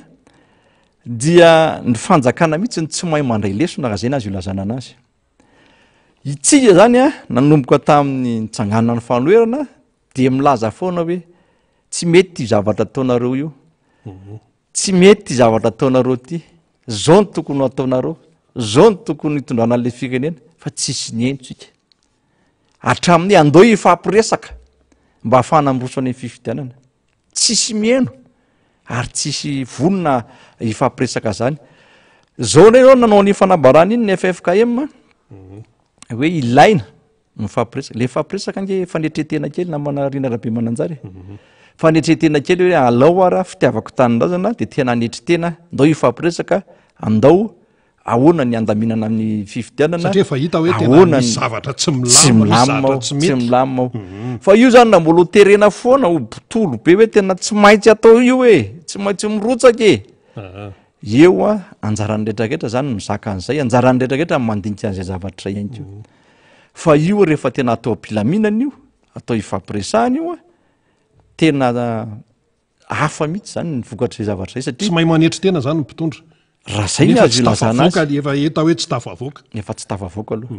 ary zay koa ny tsara ho fantatry ny mpitondra fanjakana am'izao fotoana zao hoe tsy le mpanohatra neny efa manohatra anareo na hoe mankala anareo sanatria fa mampanohatra de miezaka foana mampanohatra am'teny hoe zao ny tokony atao zao ny tokony manome sosikevitra araka le fa lazaiko teo manampy ary le maka le sosikevitra ke tsy ratsy ary mifiangonana zao manome sosikevitra de iny fiangonana amin'ny sosikevitra amin'ny fiangonana mpanohatra manome sosikevitra tokony ho raisina ary raha hoe fifampiresahana zany tsy mangataka hoe amam-bolana be deaibe zany fa tena le fahavononanao iresaka sy le hoe fandavatena mpitondra hoe andao ifampiresaka inona ny andaminatsika ty fifidianana ty ahoana ny afahantsika miroso amin'ny fifidianana mba tsy isinikirotana eto amin'ny tany siverenaka zay koa no hitaretako an'le mpitandro filaminana hoe nareo koa mila mandray ny andraikitrareo manoloana ny zavatra misy sy mifanambarana ataonareo hoe mba mandresy lahatra ndre ny androm-panjakana misy eto amin'ny tany sy firenena reny hoe ato zany mba tokony ataon'ny fanjakana ihany koa na tompony andraikitra ny vatana mba tsy isin'le fikorotanana zay tsy eken'ny mpitandro filaminana araka le fanambarana nataony mpitandro filaminana ave mba nandefa fitenenana manoloana ny tsy fanarahan-dalàna ny fanitsaka tsana lalam-panorenana ataony ny tsika zao no atao hoe mamela lakiloso ho an'ny mpitandro filaminana zay nasiko lasanazy ary izy koa na izany anaty zany malala an'izany izy de tokony mandraina ndraika zany mpitandro filaminana manaloana re fanambarana nataony re zany hoe ato koa zany mba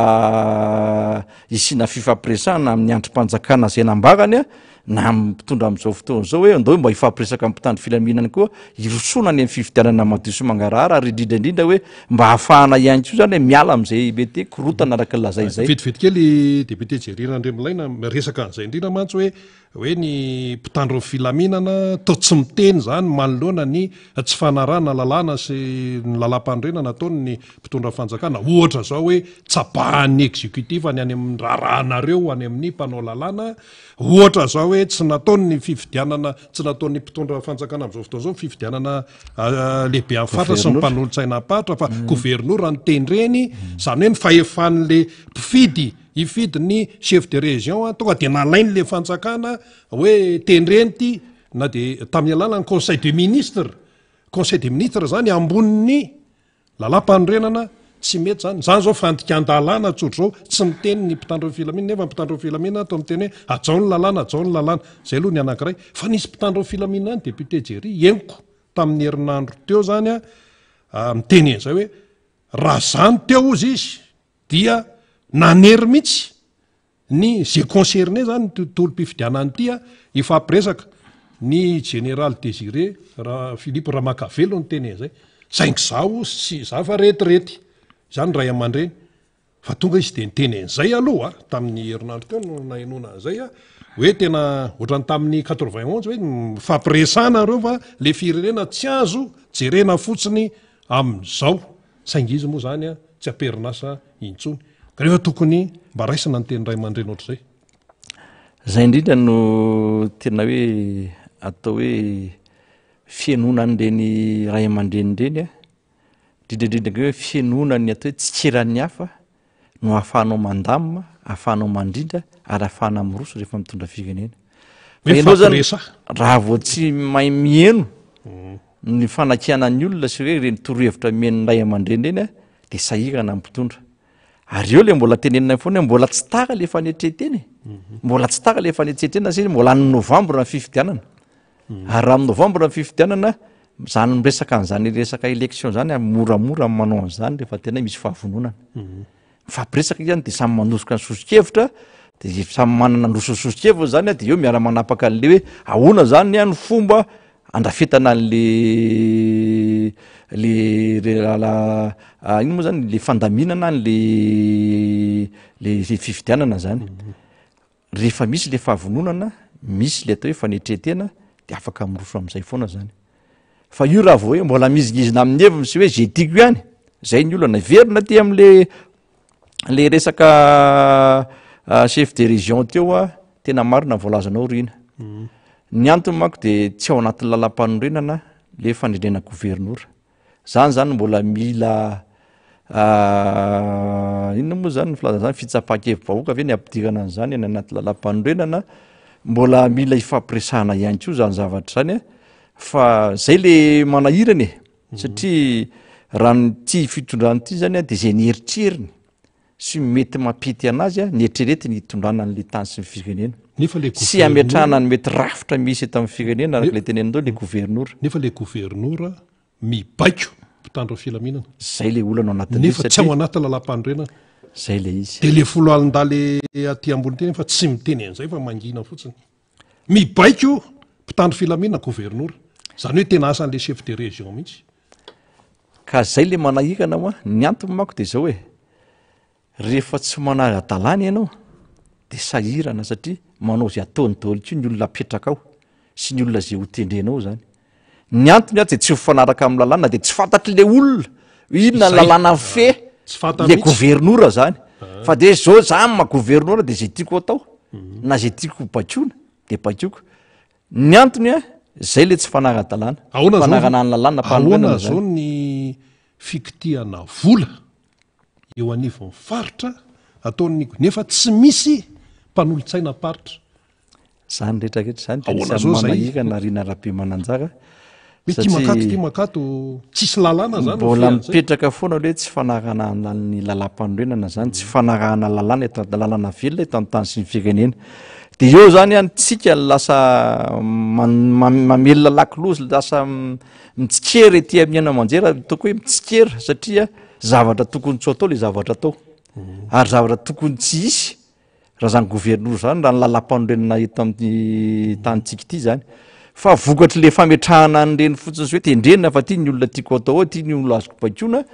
de zay satria raha any anatina élection manao compte rendu any amin'le filoham-pirenena zay gouvernoura tsy de mamely eo asorina soloana nefa nisy an'izany misy le izy ka tena misy le izy satria nefa tsy araka lalam-panomena le izy zany raha fahalalako anazy aloha zany ny antony anaovany an'iny Indrindrabe Mananjara de tsotra be raha gouvernoura zany a tendrena ve sa fidiana na mpanolontsaina-paritra ve tendrena ve sa fidiana zany hoe manahirana no mbola miditra anatin'ny zavatra mandany andro raha nieritreretiko tamin'ity fitondrany ity fa hoe zao ny eritreretiny apetraka ohatra hoe ametraka gouvernoura izy mba ahafahany miroso aingana satria azo mipaikona le olona azo ny fehezana am'izay zavatra tia ny hitondrana an'le firenena na mpandrosoana le firenena kanefa mifanohitra am'izay le zavatra misy fa maninona le izy mifanohitra iarahantsika mahafantatra hoe lasa mivoana am'le lalam-pandrenantsika le izy a de izy a lasa miroso any amin'ato hoe lalana diso raha zay na azo nambarana anazy nga mba namanarindrandrabe Mananjara satria miroso any amin'ny lalana diso arak'le tenenina to hoe tsy fantatra hoe inona ny lalana amin'ny fehan'le gouvernoura fa de mandeha amin'ny saim-patany a sy mandeha am'izay baiko azony a zay zany ny asa ataon'le gouvernoura zany de zay a no mila hoe mila manaraka ny lalàna foany rehefa manara-dalàna ianao a de mandeha io miroso araka ny tokony izy io satria voafehan'ny lalàna daholo ny olona rehefa manaraka an'izay lalàna zay ka ity fitondrany ity zany de efa zatra tsy nanara-dalàna raha zay na azo ilazana anazy dika zay efa tsy zatra nanara-dalàna zay a rehefa zavatra tsy mahity amin'ny tenany manokana de tsy ataony le izy fa raha zavatra mahasoa ny vahoaka de tsakitsahan zay zavatra zay marina mihitsy ilazany hoe tokony mahatsapa-tena fotoana satria tapitra zao ny atao hoe mandaha ny filoham-pirenena ametraka zay atao hoe fanontaniana zay aminao ny vahoaka malagasy a de anjaranao mieritreritra ny hoe inona zany a no tokony ho ataonao mialohan'ny fialanao satria raha ohatra ka alahelom-bahoaka sy mety atezeram-bahoaka ny lalàna mpitondra anakay amina firenena sarotra voatafiaverina indray raha ohatra ka mbola manam-pitsasana hiverina hitondra ranontany sy firenena zany anyriana any fa raha ny zavatra misy am'izao fotoana zao zay anisany miteraka rena be Indrindrabe Mananjara de ty hoe nationalité amin'ny filoham-pirenena ty zay tena mbola hoe ahoana io fahitan'ny député niady tsotra be frantsay izy raha ma-frantsay anazy a dia tokony tsy hitondra tany sy ny firenena malagasy tsony izy ary zay nefa nametrahandreo candidat Valomenada nanao soni hoe nanao fanambarana mihitsy hoe tsetsenay a ny hitondrana vazahan'ny Madagasikara tsony na malagasy rehetrarehetra raha de miombon-kevitra am'izany satria arakan'le hoe mafirenena malagasy azy zay na hoe firenena anankiray a de maro be a mety hoe secret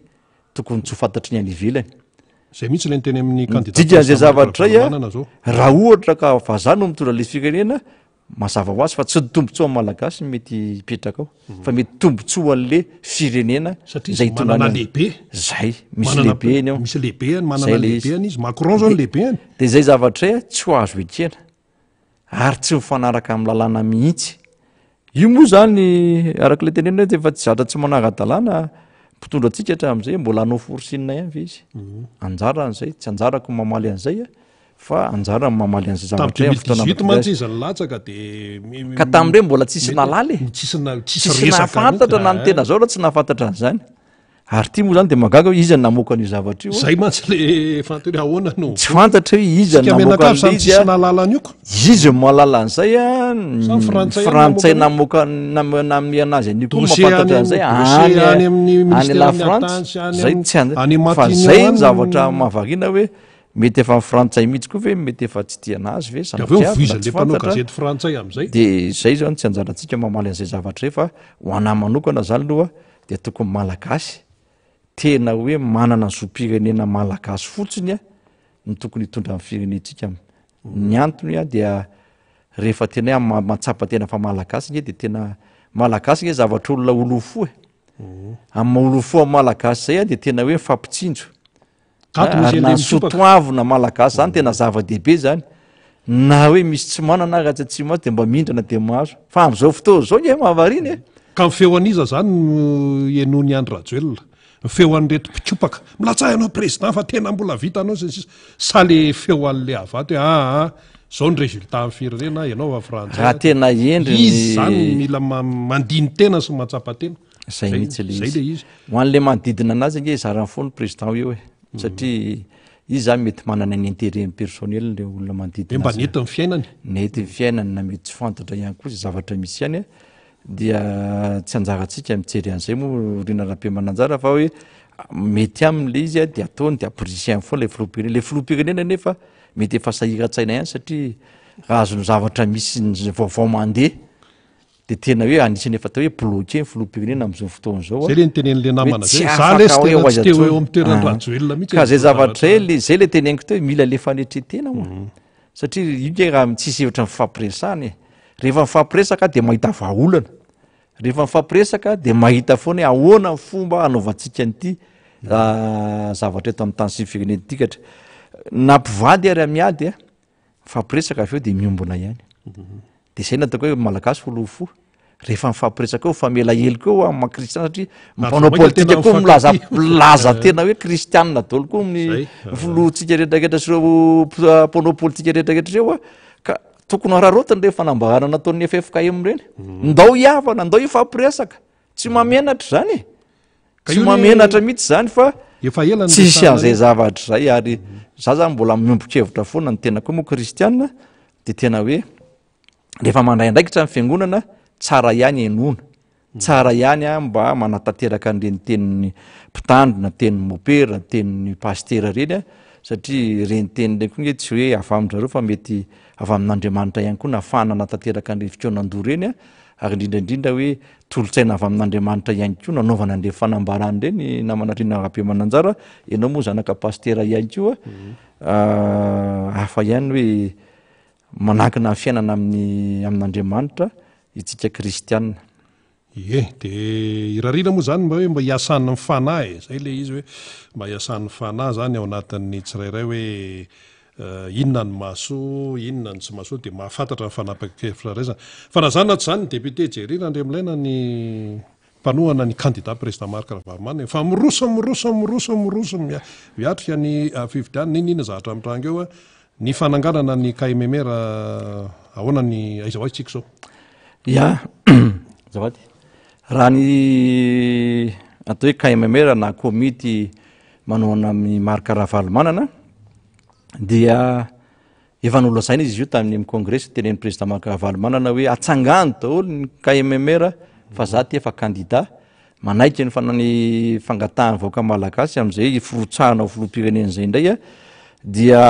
ao anatiny tokoa zao ary ny tenako manokana moa zay anisan'ny tsy nahitanareo ateto amin'ny miara-manonja tanatina herinandro maromaro dia nametraka ny tany boiny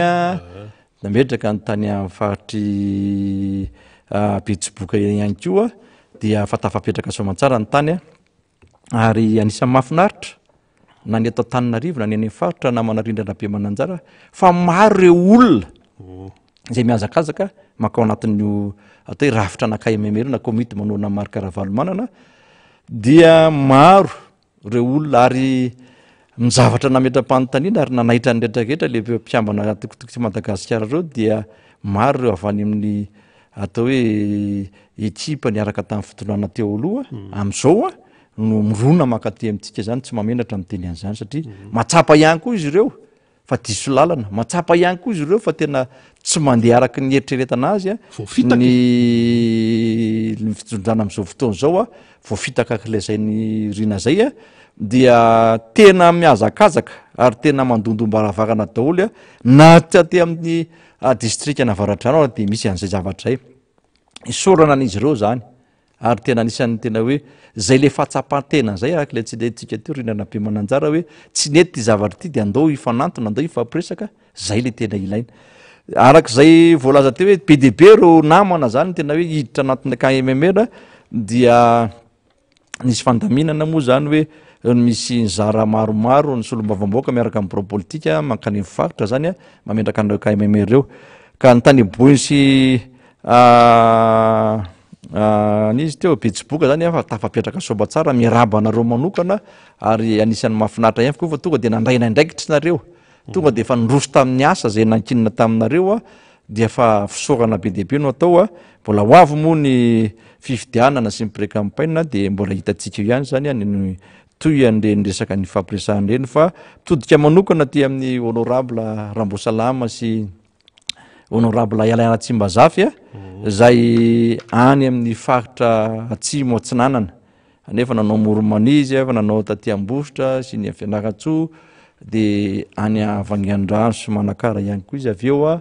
reo moa zany hitatsika reo sary de miaraka amindreo équipe ancien team sy ireo team anetoerana ihany koa am'izay fametrahana ny KMMR reo zao hitatsika zao reo zao ny olona iroso natevondarana zany KMMR zany dia anisan'ny zavatra mahafinaritra ary raha fandaram-potoana Andralahy dia anao any Vangaindrano reo androany farafangana azafady de miala farafangana izy de mametraka ihany koa Manakara miala Manakara de mametraka amin'ny farafangana vidy zay zany vao mitoditondra izy reo mamondy aty Fianarantsoa reo zao misy ny tany Ambositra zany zao hitatsika ireo raha tsy diso de nitao Fianarantsoa ihany koa Moromania de androany reo makany manao ny farafangana zany ane farafangana zany miaraka amin'ny Vangaindrano fa ao farafangana zany no anaovana zay fametrahana andrafitra KMMR zay tiana mariana zany eto dia reo KMMR reo de tsy olona anatin'ny atoko tiako Madagasikara samy manany andraika sy ny aviny mihitsy zany misy atoko politika izy reo misy fiarahamonim-pirenena izy reo misy association izy reo misy fikambanana misy olon-tsotra ihany koa dia reo zany mandrafitra an'le KMMR zany zay manerana amin'ny Madagasikara ary izy io KMMR 2023 io de tsy mitovy tamin'ireo KMMR nisy teo aloha ina tokoa ny tena mahasamy avy mako tena misy rafitra izy zany KMMR taloha tonga de manangana fotsiny daholo zay te metraka fa ty zany misy tena rafitra sy misy toromarika ary to hoe misy discipline mihitsy mifehan'le KMMR mba tsy hivoana am'le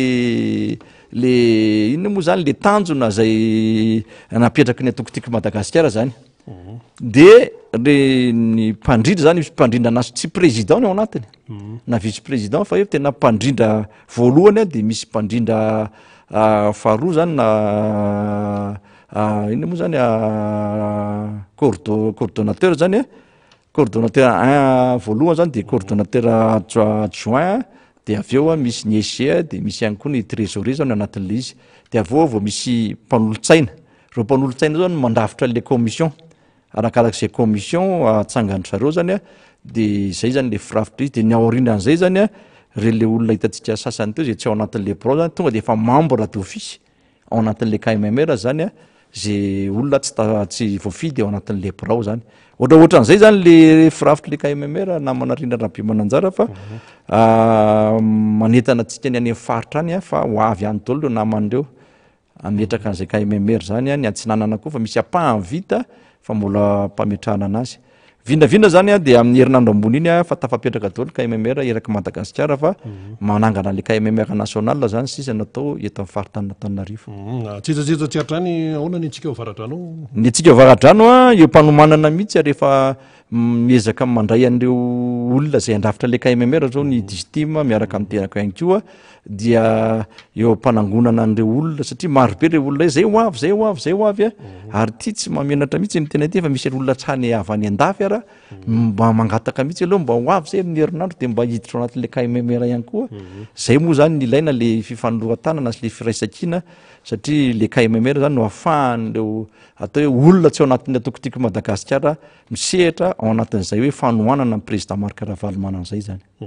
ka vonina sary tena ao ihany koa ny fahamailona isan-karazany iny resaka KMMR iny fa eo amin'ny resaka hoe mailo zay hoana koa ny tenin'ny candidat président Marc Ravalomanana ahoana tsara le fandraisana andraikitra manoloana ny zava-misy zay indrina tena marina le hoe mailo ary zay koa mahafa ny team amty fividianana 2023 ty namana rindra be mananjara am'izay fahamailona zay satria raha ny zavatra niainana tamin'ny 2018 de natoko tenitsika hoe lany président ary tena lany président fa vokatry le tsy nandraisantsika ndraikitra manoloana an'le zavatra misy de reny ny zavatra nitranga tsy iveganantsika lalina be fa ty fifidianana 2023 ty zany de tiana mampafantatra ary milaza eto amin'ny tany manjery ty mihitsy ny hoe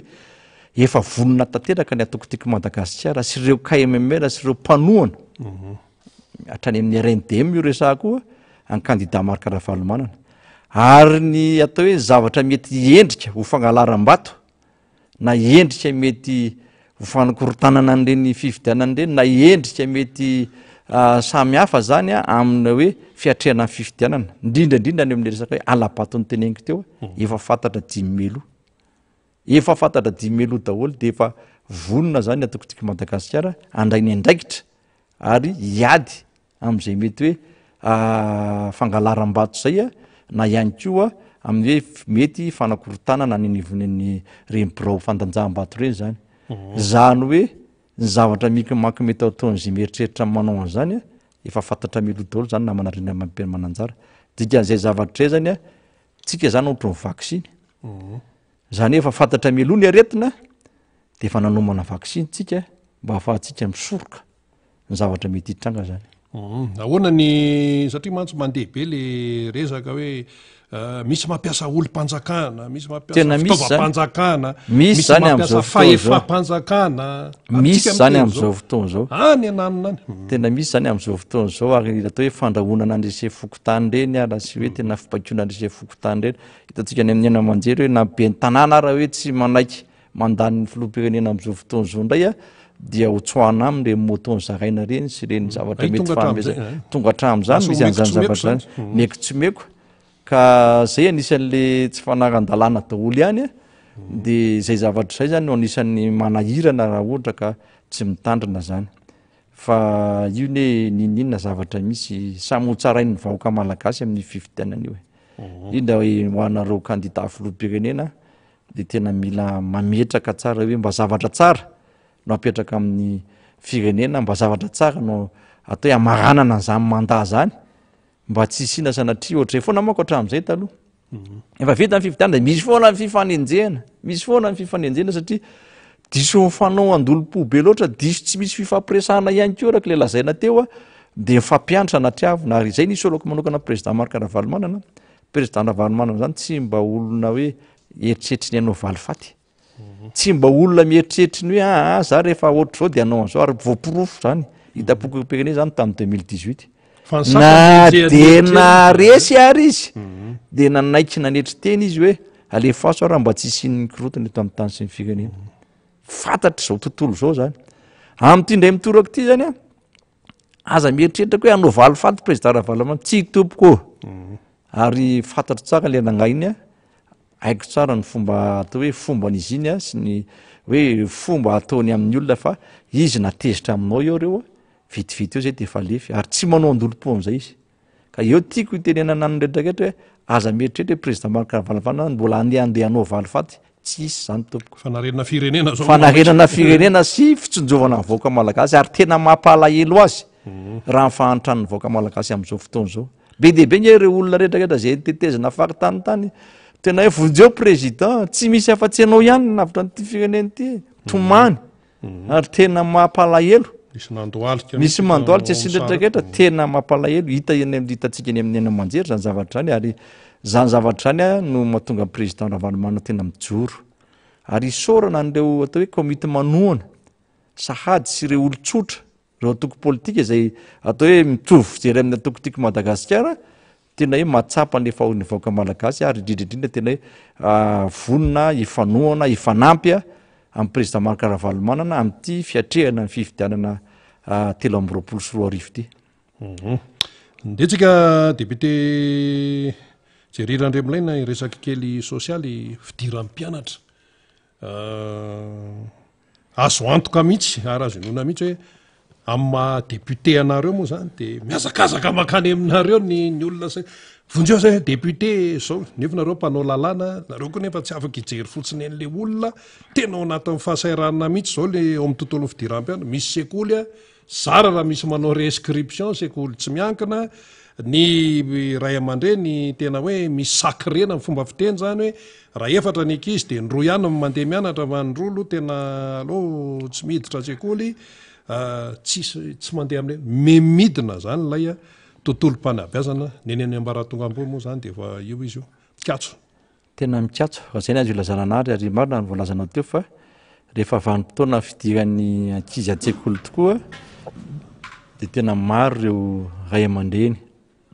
tonga midodidody mandombaravakana ary zany moa dia anisan'ny efa mba miomana ihany koa ny teny na dia mpanao lalàna raha fa tsy mpanatanteraka satria maro ireo atao hoe mpiaramonina maro ireo ray aman-dreny sahirana amin'izao fotoana izao a dia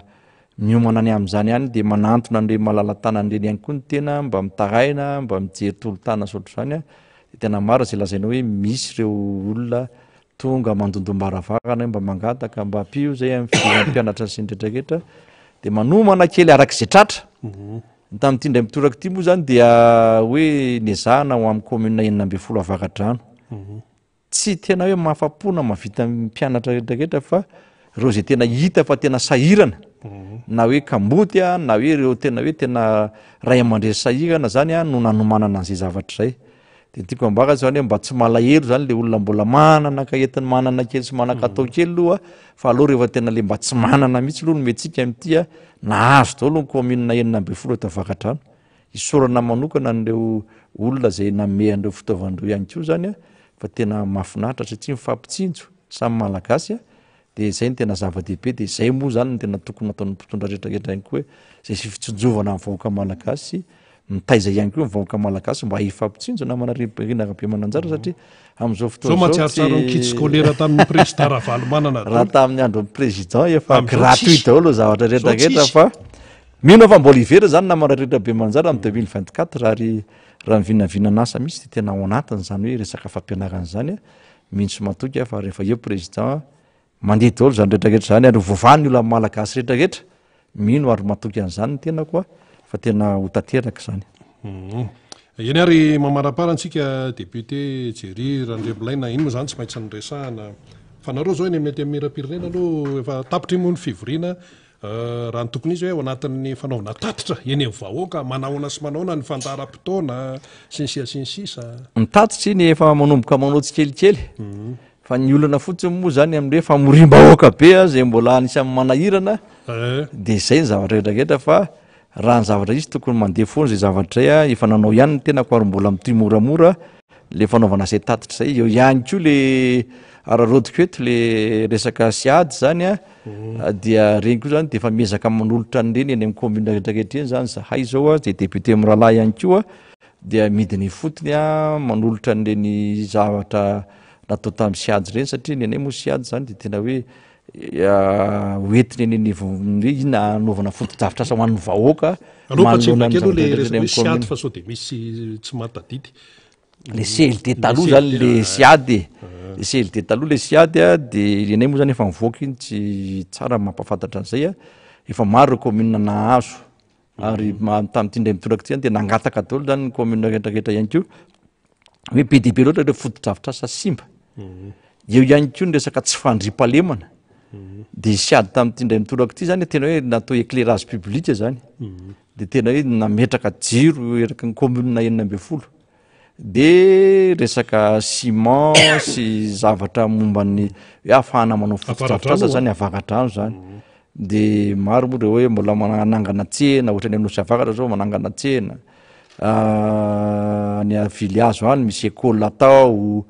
misy maro zany le zavatra reo maromaro reo tsy tadidiko a de reny koa zany a efa ao anatiny koa zay mamaramarana an'ity atao hoe 2023 ty a dia efa nisy foana zany le fomba fiasa ohatrehetra amin'izay fa iny moa zany nandehako amin'ny saha fotsiny teny fa tsara mampafantatra vahoaka hoe ny siadiny Avakadrano de tena mandeha any amin'ny tokony andanany ary zay miralahy ao moa député ao ny anankiray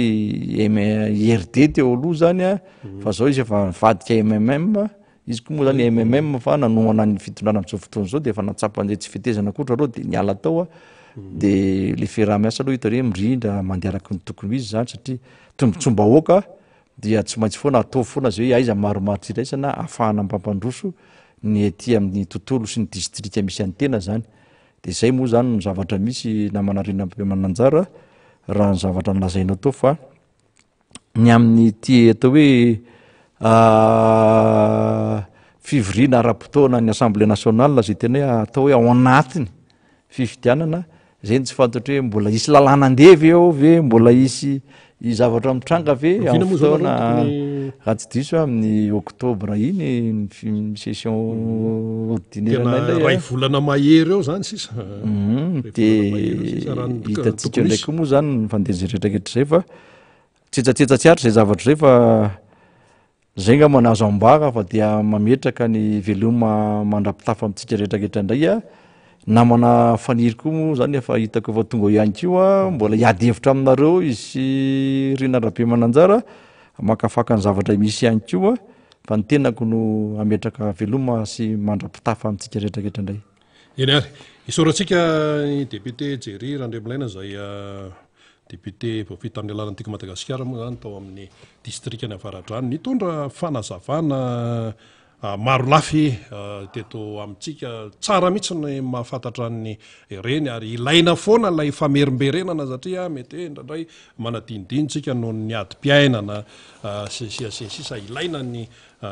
fanazavana ohatran'izay zany ka li zany hoe resaka tontolo-pifidianana raha ny aty amin'ny mpanohana ny président Marc Ravalomanana dia fa vonona tanteraka fa kosa tsy anaiky ny endrika familiviliana sy mety hoe endrika alatra amin'ny lafiny maro samihafa izany zay le hoe mailo ataony fikarakarana ataony fiomanana fahafahy mailona ihany koa tsy maintsy manaraka eny rehetrarehetra eny foana koa zany zay rehetrarehetra manerana ny Madagasikara mihitsy io satria hoe ahoana moa zany no tena hoe azahoana antoka an'izay le hoe fifidianana hoe tena milamina izay dia efa misy mahatsinjo ao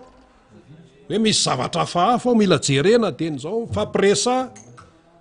dinio tsara ozy ny FFKM ozy ny ray aman-dreny misy folo alin-dah efa misotro ronono miteny hoe ilaina le fampidonena tokony hidy amatrano mihitsy zay concerné rehetrarehetra amin'io raharaha io satria tsy te hanandratsy ny vahoaka malagasy foana ny fafankihoany raha ohatra ka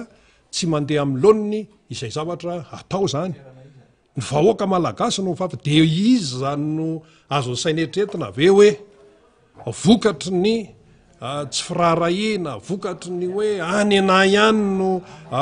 atao vokatry ny hoe tsy fienoana ny hafa no sanatria isen'ny krisy de mbola zaka krisy mafimafy kokoa noho izao ve tompoko ny gasy mbola zaka fahantrana mafimafy kokoa noho izao ve tompoko ny malagasy enjany zany a de zay le fanontaniana zany zay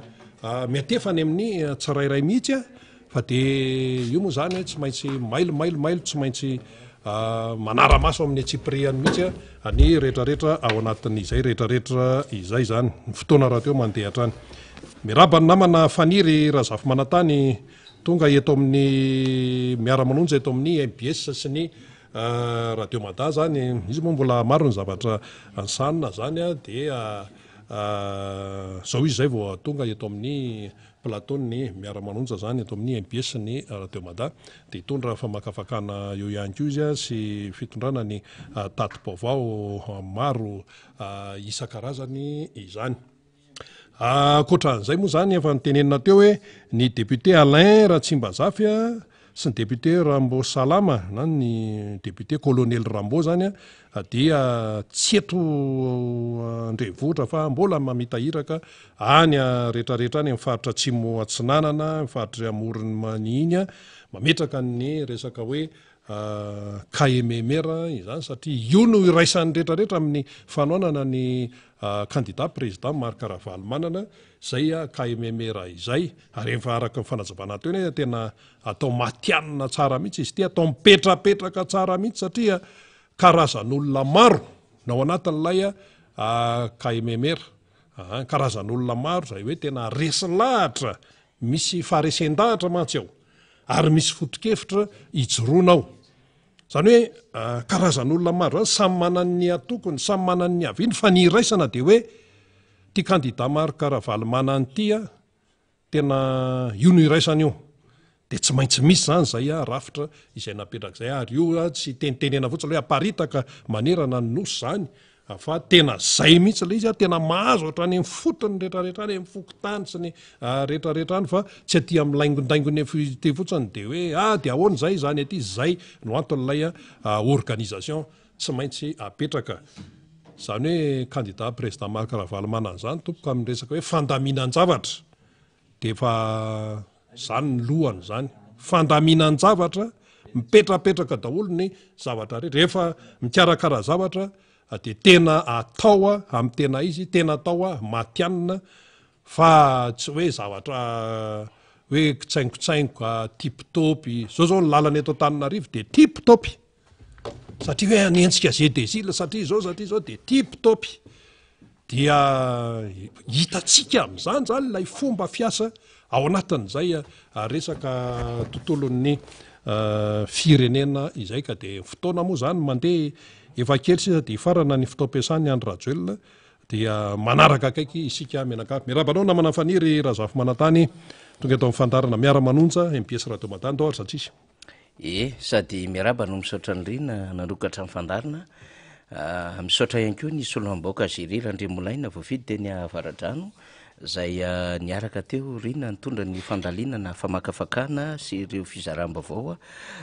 maro samihafa tamin'ity maraina ity zany i lalaina sy faly no mikajy ny lafin'ny teknika miara-dalana amintsika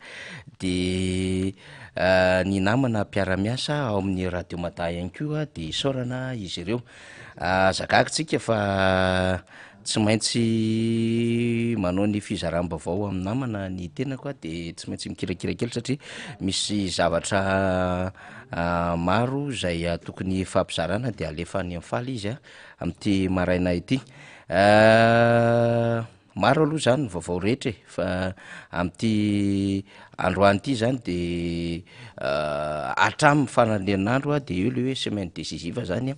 ho raisina zany eo amin'ny fanapahan-kevitra ho an'ireo rehetra zay hiatrika ny fifidianana ny any ampitan-dranomasina any dia hiatrika ny fitsarana ny talen-kabinetra ny fiadinan'ny repoblika Ramatoa Romy Andrianarisoa amin'ny fahasimy volana septambra ihany koa raha mifantatra dia hietsika hilahatra hitsipaka ny firotsahana Andriamatoa Andry Rajoelina hanambarana ty resaka nationalité ty ihany koa reo diaspora ny mpitan-dranomasina any mbola hoentiko amintsika ny fandaminana mikasika izay araky ny fizaram-baovao zany zay ho alefan'ireo namana zay ao anatin'ny fikarakarana izany fa androany ihany koa dia misy ny hetsiko ny olom-pirenena izay tsy makasitraka amin'ilay hoe vahiny no hitondra ny Madagasikara izay de ioetsiko ny olom-pirenena io raha ohatra ka manana anytsika faly raha manana afisy mikasika izay visuel zany de alefa kely raha tsisy mola izy de ity alefako amin'ny faly ty ny visuel mikasika an'izay androany izay eny amin'ny STS Mandrimena Andoranfotsy zany hoe eny Andoranfotsy eny zany no tanterahana zay etsika ny olom-pirenena izay efa nalefako any faly ihany le izy anasana antsika rehetra zany satria ho toy any teny bypass zay nanaovana antsotsay nanaova ny fitondram-panjakana nampiasaina ny mpitandro ny filaminana antsotsay dia mbola tohizany zay satria mbola tsy vita moa zany tena zavatra tokony natao tamin'ny fotoanandro iny fa naizana zany taorianan'izay dia nisy fivondrona n'ireo candidat Valomenada ao nisy nanolotra ao nefa nanambara-pahavonona ny rotsaka ao nefa nametraka ny antota taratasy tena fitsarana avy momba ny lalam-pandroina fa ao ihany koa reo efa niresaka eny amin'ny tontolo politika samy hafa eny fa handray anjara amin'izany fifidianana izany de taoriana ny andi bypass zany dia ny azira zany nietsika zany reo candidat dia ny fitambarana zany fomba fijery marobe zany ary tena ny olom-pirenena tompon'andraikitra ny mpanao politika ny fikambanana ny syndicat zany rehetrarehetra zany no atsona ho avy amin'ity androany ity eny Mandrimena Andoharano fotsy no anatanterahana azy STS moa zany tao am'le nanaova ny FFKM ny fianambe nasionaly ka am'roa ora sasany zany hoe androany ariva am roora sy sasany no hanatanterahana izany de ho avy eny daholo ny rehetra de indro vakiko amitsika moa zany izay fanasana izay isika zany zay maheno an'izay any amy toerana rehetra zay misy atsika any de efa miomakomantsika zany satria tsy maintsy kajina daholo ny embouteillage sy ny rehetrarehetra ity le izy nietsiky ny olo-pirenena Madagasikara tsy entina vahiny dia manasanao hanatrika ny fikaonandoha hatao ny alatsinainy 4 septambra 2024 am roora sy sasany eny amin'ny ISTS Mandrimena Andoranfotsy tsy avelatsika anjakazaka ny vahiny Madagasikara masina ny tanindrazana de miomana zany tsika rehetra zay mahare an'izao fanasana izao mba ho avy hanatrika ity antso fanasana ary tantsoroka ho an'ny fiarovana ny Madagasikara ity etsiky ny olo-pirenena zay tsy manaiky ny hoe hoentina vahiny i Madagasikara zay zany no vaovao zay andrasantsika indray am'ty androany ity de samy miomana iazakazaka hoe ny Andoranfotsy eny avokoa zay mahita sy mandray izany fanasana izany zay ny amin'iny amin'ny akapobeany fa nikatona moa zany lalaon'ny nosy de nikatona tao anatin'ny olana marobe samihafa teo aloha zany famaranana ny baolina kitra adevitra be ny amin'ny hoe nandesy tamin'ny alatra Madagasikara ho ny mpanazatra réunionnais taony amin'ny hoe ara-dalàny ny penalty azo Madagasikara sy ny sisiny nitarika fahasoraina ho an'ny délégation réunionnais zay nitambarana adevitra marobe misy teo amin'ny resaka hébergement teo amin'ny resaka restauration teo amin'ny discipline maro samihafa dia nitrangana indray ny olana teo amin'ity resaka baolina kitra ity marobe no fanio-kevitra sy ny zavatra nitranga indrindraindrindra moa zany tam'ilay fanombohan'ny lalaon'ny nosy zay nahafatesana sy naharatra ny olona maro zany teny androny ny kanja ny mamasina ny andro moa zany rehetra mba hoe isy 4 minitra fahanginana mba lay everina fa laharana voalohany fitantanana firenena le filohan'ny repoblika mba hitsidika ny tokantrano ny arambona na ho an'ny ratra na ho an'ireo namoy fianakaviana piraitan-drazana fiarahamonina kanefa tsy nahitana an'izany mihitsy le fihetsika ilay filohan'ny repoblika ny mifanohatra raha no hitatsika de ny amin'ny hoe fitondram-panjakana mifaly zay ato anatin'ny fotoana zay misy ny vanim-potoana maloka ho an'ny vahoaka malagasy satria de misy fahafatesana sy faharatran'olona maro tamin'ny fotoana andro iny de vitavita ny condoléance teny amin'ny Facebook teny fotsiny raha sy ny amin'ny hoe nandefa solotena le gouvernemanta fa ny amin'ny fijoroana teo alohan'ireo razana aina nafoy raha latsaka dia tena lavitra be mihitsiny am'le laharina voalohany eto amin'ny firenena na numéro 1 amin'ny fitantarana ny firenena zany rehetrarehetra any ary nandrasantsika moa ny hatramin'ny omaly mba hoe inona ny tena mba fiondrena kanefa tsisy an'izany na mba ny décrété deuil national aza tsy nataony le fitondram-panjakana atao anatin'ireny lalao ireny azo atao manao izany satria dia sarobidy ho an'ny malagasy zany hoe misaraka amatany indrindra amin'ny zavatra tsy apozina izany kanefa moa le fitondram-panjakana tena tsy mirarahan'izany misy ary tsy nametraka an'izany ho zava-dehibe ho an'ilay mpitondra larina voalohany misy ny tena tiantsika tenenina an'izany tsy midika hoe de rehefa tany ny prime ministre sy ireo ministre anatin'ny gouvernemanta tamin'ny fotoan'andro iny de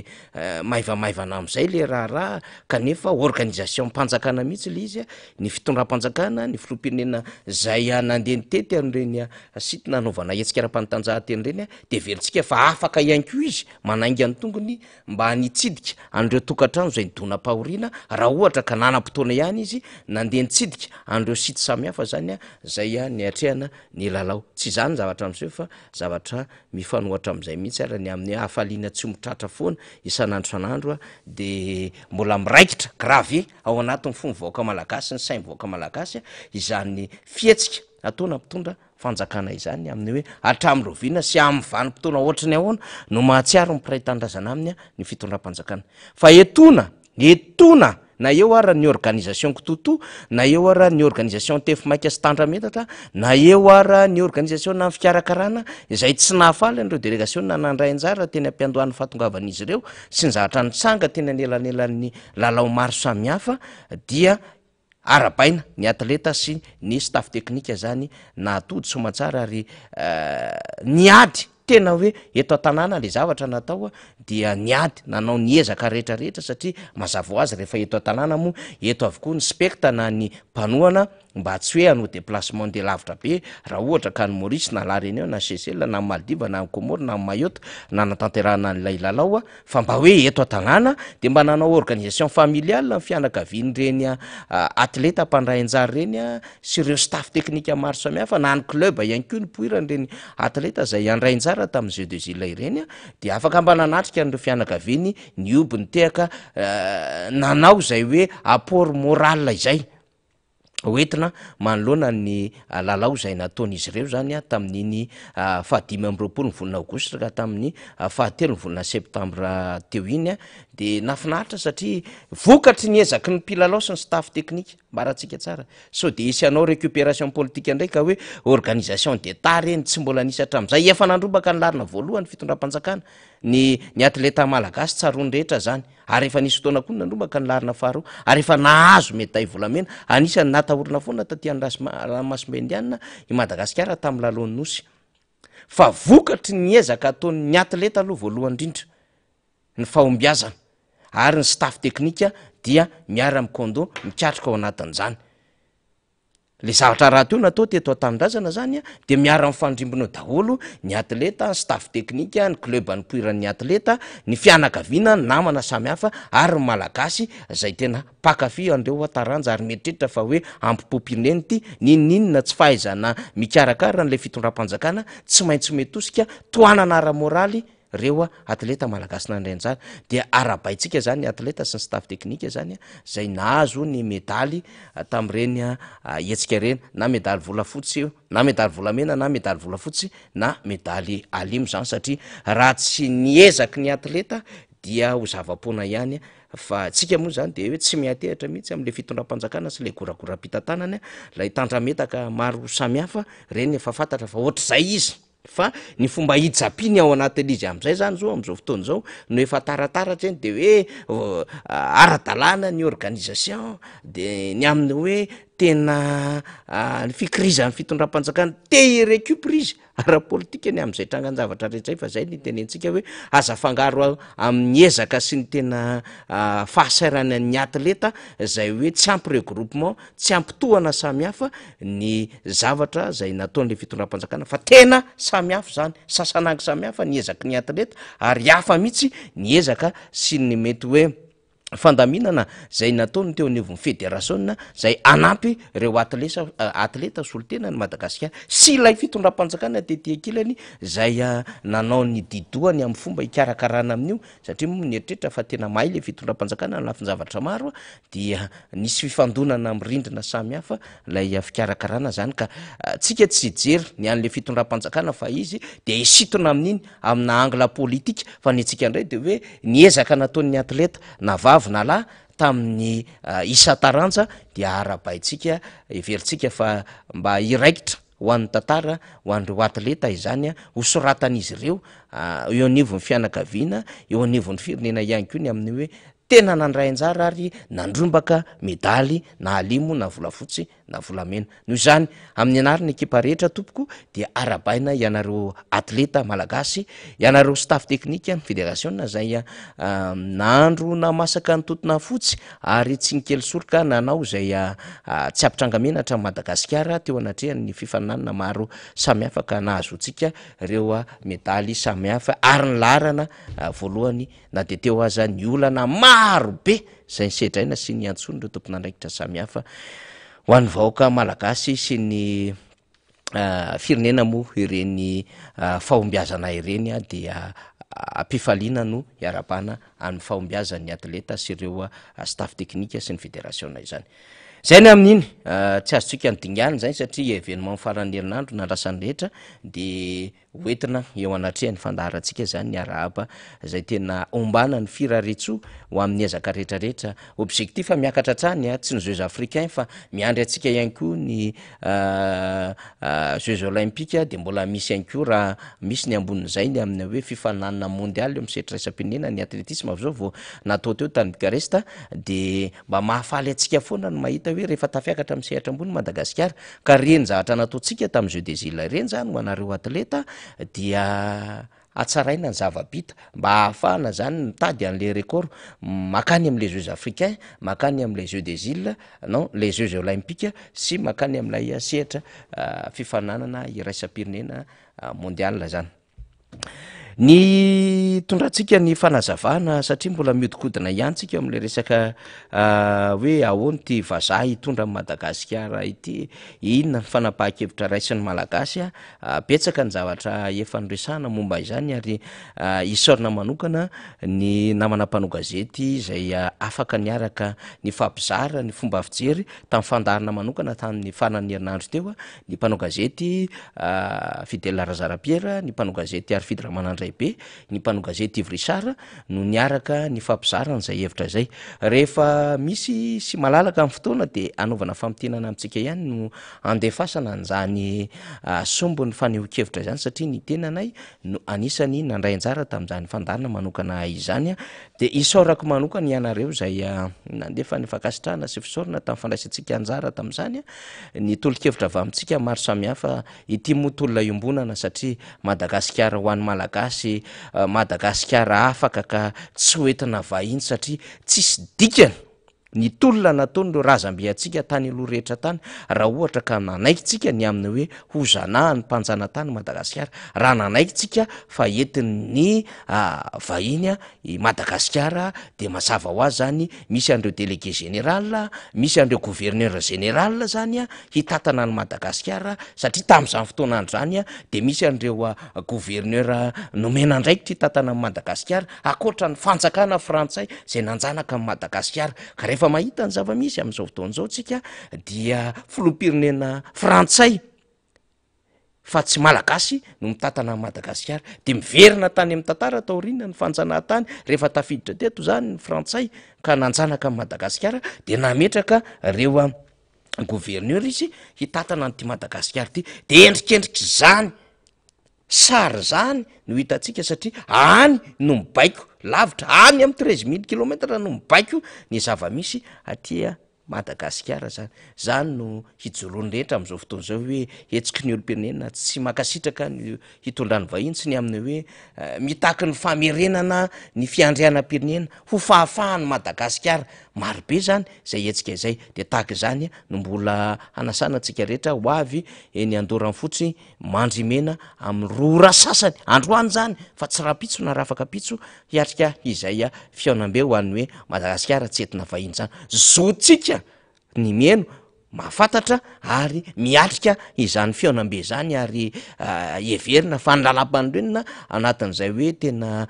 principe sy ny droit fondamentaux zay de tena mametraka mazava tsara ny hoe fahafahan'ny olo-pirenena mivezivezy fahafahan'ny olo-pirenena mivory ary fahafahan'ny olo-pirenena hahazo vaovao maro lavitra fa tsy vaovao amina pensée unique na vaovao amina chaîne unique no atrehan'lay malagasy fa tena hoe vaovao maro lafa de zay no anasana ny rehetra zany ho avy rahariva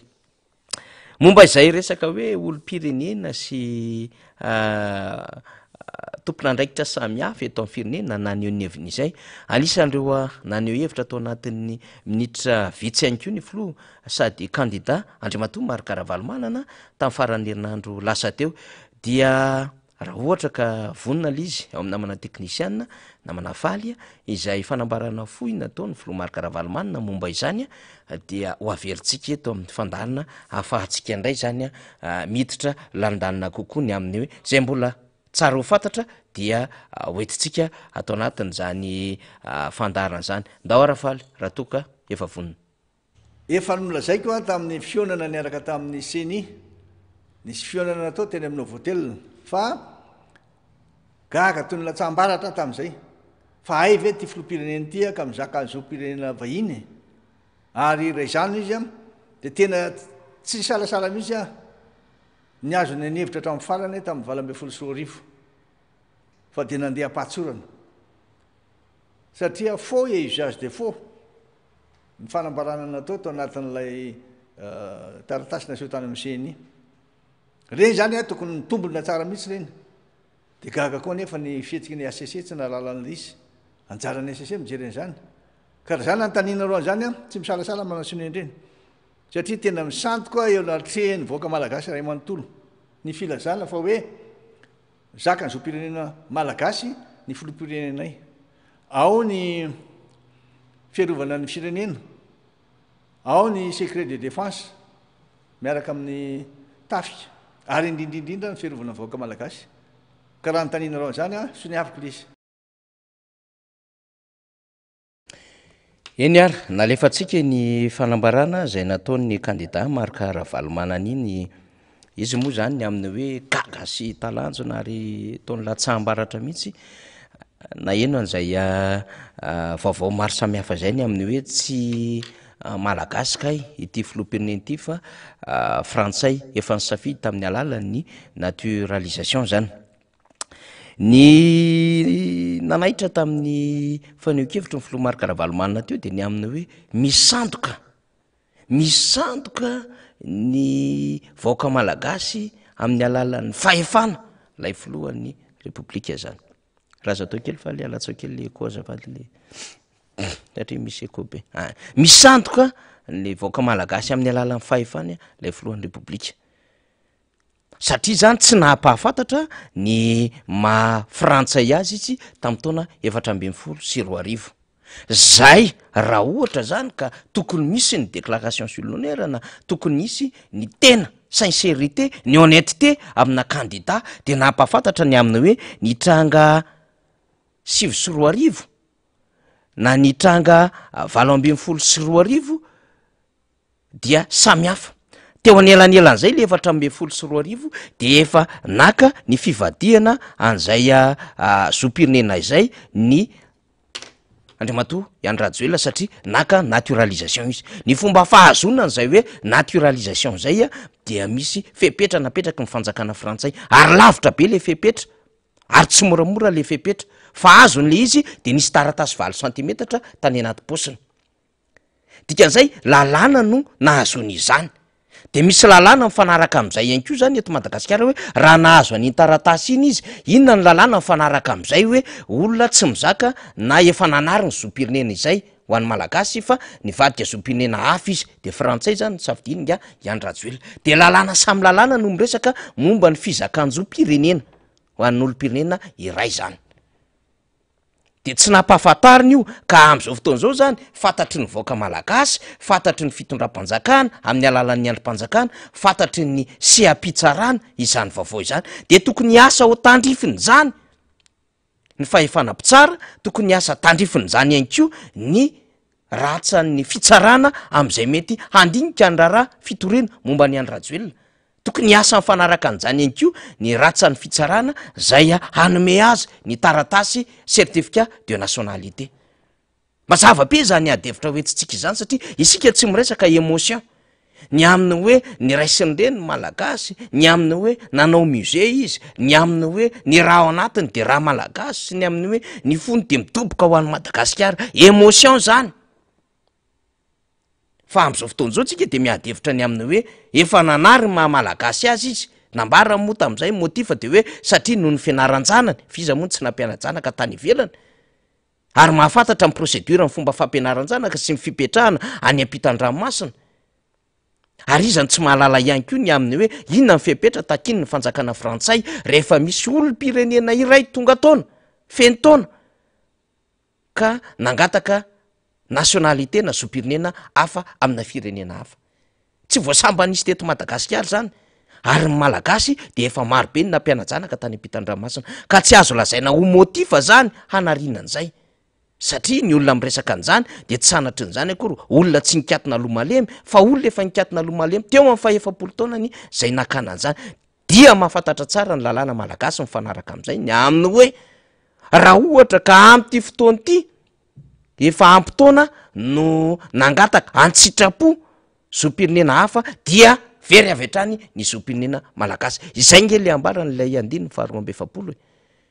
ka tsy adevitra zany ty émotion ary ty tsy resaka hoe fahakahalan'olona anankiray fa resaka raharam-pirenena resaka fampiarana lalàna no misy eto Madagasikara ary tsy adevitra ihany koa ty hoe fatahorana olona iray handray andraikitra na mety hirotsaka sy tsia raha namaky tsika ny fanambarana nataon'izy Valimena da tamin'ny herinandro ambony iny ny amin'ny tsy fanekeny izy ireo ny fizakanjom-pirenena ary mbola fahafanga Rajoelina hirotsaka amin'ny fifidianana ho avy eo eto Madagasikara, de mbola misy soratra ray ery ambany aminy hoe mitaky aty de manandraikitra lehibe mihitsiny, izany andraikitry ny mahafiloham-pirenena izany, na hoe filohan'ny repoblika izany. Noho izany zany tsy olona ray ny siblena ao anatin'izany, fa le tena andraikitra le valeur angezabe lay olona zay mieritreritra filohan'ny repoblika, ka na izy na iza na an'izay olona zay mety manam-pandriana fa ho kandida, kanefa izy mizaka ny zom-pirenena frantsay ivelan'le fizakan'ny zom-pirenena malagasy, de hoy isika hoe miatra ho an'ny rehetra zany fanehoan-kevitra zany, fa tsy fahakalana akory na fanenjehana na filazana ny amin'ny hoe fatahorana olona iray, fa fametrahana ny Madagasikara amin'ny lalàna hitovizana sy iraisan'ny rehetra, satria zany ny ambara ny lalam-pandroenana. De manao rappel n'izany adevitra izany isika, satria izany no tokony ho tafapetraka ao anatin'ny sain'ny vahoaka malagasy ny amin'ny hoe fa maninona izava-hoaka ity, raha ohatra ka misy zavatra ataoko tsy mifanaraka ny lalàna de enjehan'ny lalàna ohatra, tsy azoko atao ny mangalatra koa kanefa nangalatra koa ampiarina amiko ny lalàna, fa misy olona anankiray nangalatra miliara tsy ampiarina amin'ny lalàna, de tsy proportionnel lalizy zany. Tsy resaka fitovian-jo, resaka égalité zany, fa misy discrimination zany, misy injustice zany. Misy olona ray nangalatra arovany lalàna, fa misy olona ray nangalatra faiziny lalàna. Sy ny aminy hoe ty olona anankiray ty mademoiselle izy omaly, fa androany izy de madama satria nanao soni taratasy fanekena fisoratam-panambadiana tamin'la lehilahy anankiray. Ny procédure nahatongavany tamin'le hoe mademoiselle ho tonga madama dia lava be, takina am'izany ny kopia lava, takina am'izany ny fanamarinam-ponenana, takina am'izany ny taratasin'ireo vavolombelona hiatrika an'izany, takina am'izany ny karapanondro sy ny dika mitovy am'izany, sy ny sisa eny anivon'ny fokotany sy eny anivon'ny firaisana sy eny anivon'ny distrika eny. Zay vao irosona ny fisoratam-panambadiana mba hivadihan'ilay mademoiselle ho madama. De mazava tsara eo anatin'ilay taratasy boky-pianakaviana ny amin'ny hoe ahoana ny fomba hizarana n'ireo fananana eo amin'ny rototo, raha toa ka misy ny tsy vitivikevitra ka tonga amin'ny fotoana indray hisarana, de tsy afaka ny atao tsotro zao ho an'ilay madama na ho an'ilay ramose. Ny andeha tonga de anambady raha ohatra ka tsy mitovy ny hevitra izy mivady, mbola misy ara ny séparation de corps, mbola misy ara ny réconciliation ataon'ny fitsarana. Zay vao maka décision ny amin'ny hoe tena hiditra amina divorce tanteraka. Zay vao fafana eo anatrehan'ny lalàna amin'ny alalan'ny fitsarana ny mamafa izany, de entiny iny ampahafantarina any amin'ny ambaratonga mpahefana maro samihafa. Ka raha misy zany olona efa nisoratra izy, voasoratra ao anatin'ny bokim-panjakana, voasoratra ao anatin'ny firaisana, ary ampahafantarina ny amin'ireo ambaratonga mpitsarana maro samihafa fa olona efa manambady iny, kanefa lasa nisoratra nanambady any amina commune hafa ndray, fa tsy nampahafantatra ny amin'ny hoe zaty inge ka efa nisoratra ary efa manambady tamin'ny taona zao araky ny bokim-pianakaviana laharana izao sinsisa, kanefa izy nininanambady ny soratrany, de enjehan'ny lalàna le olona am'izay fotoana izay, enjehan'ny lalàna izay nanao an'izay fanoratana fandroana zay, fa enjehan'ny lalàna ihany koa ho manao fisandohana faux usage de faux.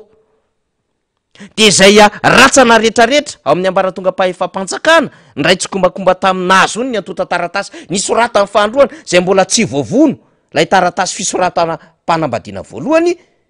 dia complice ao ambadika zany rehetrarehetra. Izany zao adevitra hitantsika zao, satria tsy nafantatra ny rehetra fa nga ihany Rajoelina tiany ka mizaka ny zom-pirenena frantsay, nafeny le izy, nefa le andraikitra lehibe tsy hoe andraikitra chef fokotany na andraikitra be ny tanàna na ho solomaboaka tsotra, fa filohan'ny repoblika, filohan'ny repoblika zay hitazona ny secret d'état, hitazona ny secret de défense, na ny tsy ambaratelo mpanjakana, ny tsy ambaratelo ny fiarovam-pirenena, ny filohan'ny repoblika zay miantoka ny firaisam-pirenena, ny filohan'ny repoblika zay manao ny fifampirarahana am'ireo traité na am'ireo fifanarahana eo amin'ny sehatra raisam-pirenena, ny filohan'ny repoblika zay anateran'ireo maso evosy ireo tompona andraikitra maro samihafa ny taratasy iasany eto Madagasikara, ny filohan'ny repoblika zay mivory eo anivon'ny filakevitry minisy mandinika momba ny concept de défense nationale, matanjaka be le andraikitra le filohan'ny repoblika, ny filohan'ny repoblika zay androm-panjakana eo anivon'ny présidence de la république kanefa misy organisme rattaché maro be zay mifandray aminy na n'izy hoe na niretsaka kolikoly sy ny sisa sy ny sisa, de tsy azo avela mandeha fotsiny am'izao zany adevitro zany fa tsy maintsy resahany zany satria ireno mitambatra ny androm-panjakana, ny lalam-panorenana, ny fahefana rehetra, ny andraikitra nomeny lalam-panorenana tazomin'ny lehibe ny androm-panjakana, ny mahiray tsy mivaky amin'ny Madagasikara, ny sainam-pirenena, ny hira-pirenena, ny teny-pirenena malagasy, izany no mariky ny fiandriana am-pirenena. Ka raha tsy voatandro zany fiandrianam-pirenena zany, ragoragory zany fiandrianam-pirenena zany ny amin'ny fitandrona azy, isa moa ny tokony hitandro voalohany an'izany, le filohan'ny repoblika ny tokony hitandro voalohany am'izany, satria izy noho ny anina amin'ny hoe ianina tony mianaka andriamaso ny lalam-pandrenana, dikan'izay tsy mahazo manao kitoto izy satria iray ao anatin'ny fiandrianam-pirenena tokony arovany lalam-pandrenana zay asin'ny repoblika. Ka voatandriny ve sa tsy voatandriny zany? Tsia, ahoana no atokisanao fa tsy malagasy no atandrina ny fiandrianam-pirenena Madagasikara, izy zay manana ny aleziansany, izy zay manana an'izay mety ho fironany manokana, satria tamin'ny fotoana izay naneke ny vadika zom-pirenena hafa fa tsy ho malagasy de nanaiky izy libéré ozy sans allégeance à l'égard de Madagasikara, zany ny ambarany andiny fahenina amby efapolo ao anatin'ny code de nationalité. Malalaka izy tsy tompona andraikitra tsony izy am'izay zava-misy eto Madagasikara satria efa izy nivadika zom-pirenena hafa, le allégeance zany teto Madagasikara efa mivadika any Frantsa, any izy ny tsy maintsy manaraka ny lalàna ny an'ny fandoava-ketra, ny an'ny fandraisana anjara ny zavatra rehetra, vie nationale, vie quotidienne, ny raharaha-ketra, ny fanambarana samy hafa zay tokony hampahafantarina amin'ny fitondram-panjakana, ny fanajana ny lalam-pirenena frantsay. Fa ho an'ny Madagasikara kosa indray de tokony izy hoira raha ohatra izy mipetraka eto hanaraka fotsiny fepetra takiny lalàna am'ireo olom-pirenena vahiny, satria olom-pirenena vahiny izy no monina eto Madagasikara. Zay ange le adevitra am'izao fotoana zao hoe zay le hoe ekenao ve ny entina vahiny Madagasikara? Tsia, satria zany lalàna resantsika zany voalohany indrindra dia tsy manome fahafahana ny vahiny hitondra amin'ny Madagasikara. Faharoa, zava-poana ary tsisy dikany ny tolona nataon'ireo malagasy ty tanindrazana tany aloha rehetra rehetra tany, ny aina ratsaka, ny raha latsaka, ny fananana simba teto Madagasikara, raha ohatra ka nanaiky ny hitondrany vahiny an'ty Madagasikara ty reo razambentsika tany aloha tany sy ireo malagasy mpitolona ty tanindrazana. Zava-poana zany ny tolona raha nanaiky izy ireo, fa matoa izy ireo ny tolona ny tsipaka, ny tsy hidira ny frantsay, ny tsy nanekena ny mpanjana tany indrindrandrindra teto Madagasikara, satria talohan'izay de nisy anglisy de nisy ihany koa frantsay, fa mpanjana tamin'ny vahiny resantsika dans l'ensemble zany tsy nanaiky ny razambe atsika, ary ny ady nisy ny tapaka aloha, nisy ny nalevombelona ny malagasy namantsika, razambe atsika, ray aman-drentsika, nisy ny nalaina de natsipo tany anaty ranomasina, nisy ny nalaina de nentina niala teto Madagasikara de nivarotana ho andevo satria tsy nanaiky hoentina vahiny. Fa atsika am'izao fotoana zao ve hanaiky izany raha ohatra ko hatran'izay ny tolona nataon'ireo razambentsika, reo malagasy tany alohantsika rehetra tany. Zany ny adevitra am'izao fotoana zao. Dika noho itsika raha ohatra ka isika am'izao fotoana zao no manaiky hoentina vahiny de zao tsisy dika ny tolona nataon'ireo razambe atsika rehetra tany aloha tany zany. Tsisy dikany. Fa raha ohatra tsika ka tsy manaiky am'izao fotoana zao de mamerary ny amin'ny tolona nataon'ireo razambe atsika tany aloha tany, ny amin'ny fijoroan'izy ireo. Zay le hoe tanindrazana, tany razana. Hijoroantsika zany ary ampitaitsika ny amin'ny hoe nisy ezaka nataon'ireo ray aman-dreninay, raisinay ankehitriny ary ho ampitaina ihany amin'ny taranaka nyrina ny amina hoe Madagasikara ho an'ny malagasy ary malagasy lovatsara ho an'ny malagasy rehetra ao arinao de miady am'izany tsika ary zay ijoroantsika farany ambananako an'ity fahantarana ity sy ny fandraisako fitenenina nisy fanambarana nataon'ny mpitandro filaminana tamin'ny faran'ny herinandro teo avy atrantsika tonga de tonga ny am'ilay fanambarana natao mpitandro filaminana tamin'ny taona 2024 de vakiko amitsika le izy de hoetiko amitsika eo ny fanambarana natao mpitandro filaminana tamin'ny 2023 ity ny fanambarana nataon'ny mpitandro filaminana avrily 2024 fanambarana avy amin'ny mpitandro filaminana rivoaka malagasy mpiray tandrazana malona ny toedra raha misy eto amin'ny firenena manomboka tamin'ny sabotsy fa 1 amby 20 volana aprily 2024 izay mpitandro filaminana de manao zay fanambarana zao voalohany miondrika mpanajana amin'ny rary fironona tanteraka ho an'ny fianakaviany ny arambona mirary ihany ko fahasitranana aingana ho andreo naratra na ny teo anivon'ny vahoaka izany na ny mpitandro filaminana faharoa ny mpitandro filaminana de mitaona ny mpanao politika mba ifampiresaka ka mba vaolana politika ny entina manoloana ireo olana ara-politika fa tsy fitariana makany amin'ny korotana sanatria fahatelo ny mpitandro filaminana dia tsy anaiky mihitsy raha fipitondrana napetraka ivelany fifidianana satria izay no mifanaraka amin'ny lalam-pandrenana manakery faevatra ny mpitandro filaminana dia manamafy fa tsy anaiky ny anaovana ity tandrazana malalatsika ity hosanady politika politisiana ary manohitra ny fambolena korotana amin'ny endriny rehetra izay tsy mendrika ny Madagasikara etsony na avy amin'iza na avy amin'iza fadimy manamarika fa ny mpitandro filaminana dia manantanteraka hatrany ny andraikiny amin'ny fiarovana ny vahoaka sy ny fananany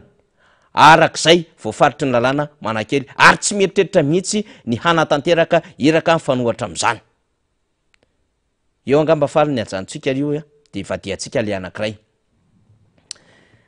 tonga de le fanambarana mpitandro filaminana farany teo mivakitsika ty 2023 ty fanambarana nataon'ny mpitandro filaminana manoloana ny tedi-dratsy tonga de antsika tiana volena ka hikasana ampifandrafina ny malagasy izay mpitandro filaminana de manao zao fanambarana zao tsy misy lalàna na fomba hafa akoatry ny fifidianana ambarany lalam-panolenona sy ny lalàna manakery ahafahany vaoaka malagasy ny ahafahany vaoaka malagasy mampiasa ny fahefany hisafidy zay olona tiany hitatana ny firenena tsy misy rafitra na iza koa afaka misoratena andro mbaka ny fiandriana ny vaoaka souveraineté populaire sarotiny amin'ny fampanajana izany voalazan'ny lalàna fototra izany mpitandro filaminana faharoa ny mpitandro filaminana dia natao hiaro ny androm-panjakana mijoro ary iaro ny vaoaka sy ny fananana tsy mila korotana na krizy volena itsony vaoaka malagasy fa mendrika iaina ao anatin'ny fitoniana sy ny filaminana ka ijoro tsy anaiky fanakorotanana amin'ny endry mivatana na ankolaka ao eto amin'ny firenena izay mpitandro filaminana iny zany ny fanambarana tamin'ny faran'ny herinandro teo amin'ny herinandro teo raha raisika le anankiroa ny fanambarana voalohany tamin'ny 2024 raisika faly avereny kely ao amin'ny teboka fahadimy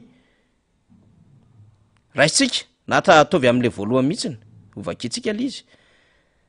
fa tia ny teboka fahadimy manamarika fa ny mpitandro filaminana dia manatanteraka hatrany ny andraikiny amin'ny fiarovana ny vahoaka sy ny fananany arak'izay voafaritry ny lalàna manakery ary tsy mieritreritra mihitsy ny anatanteraka iraka amin'ny fanohatra am'izany de avereny faly le fanambarana farany teo tamin'ity 2024 ty atondray izy teboka faharoa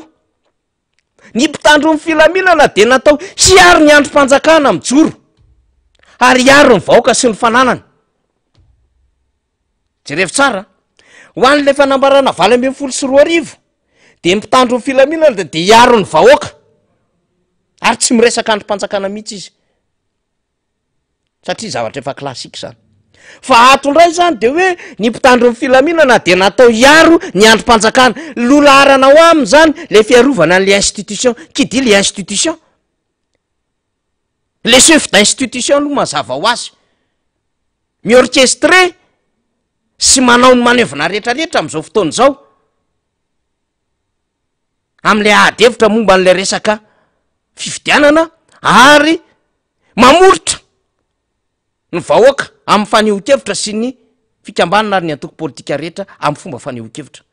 ka nareo endrony roa fotsiny reo ary ny aminy hoe naninona ny 20 mipitandro ny filaminana dia nametraka mazava tsara fa miaro ny vahoaka sy ny fananana fa maninony ty lasa deuxième plan le vahoaka fa ny androm-panjakana aloha ny arovana zay vao ny vahoaka azo nataony nanoratra ny hoe miaro ny vahoaka sy ny androm-panjakana fa naninona ny aminy hoe miaro ny androm-panjakana zay vao vahoaka nuance zany fa ty koa tsy fananiny ny mpitandro ny filaminana nanoratra anyity fa mahafantatra izy ireo satria raha ohatra ka ny lalàna 84/56 ifehezana an'izany OMC zany mazava tsara gendarmerie no milidy izany tandrazana sy lalàna ny devizina noho izany mahafantatra lalàna ny fitandrona ny filaminana eto Madagasikara ko maninony ty no miresaka ny aminy hoe izahay dia manatanteraka trany ny andraikitra amin'ny fiarovana ny vahoaka sy ny fananany arak'izay voafaritra ao anatin'ny lalàna zay 20 ary minisitra telo nanotsonia zany fa maninona ny am'izao fotoana zao ny tompon'andraikitra eo anivon'ny Nemo misy solontenany zandary solontenany polisy amin'ny alalan'ny DGPN ary ny solotena eo anivon'ny tafika malagasy mametraka fa ny androm-panjakana aloha zay vao vahoaka amina situation manahirana ohatran'izao sy amina message ngeza be ataon'ny tandroko ary ny vozina ohatran'izao de tsy maintsy dinihana tsara ny zavatra soratana mino isika fa efa mba voadinika ty zavatra soratana ty ny amin'ny siary ny androm-panjakana mitandro ny filaminana mijoro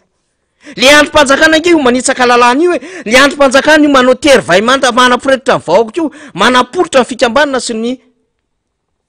vorona politika samihafa zay arovany lalàna ny androm-panjakana io manola lalàna samihafa any am'izay tiany atao io de mijery sy miaro izany ve ny fitandrona ny filaminana adevitra azokafany zany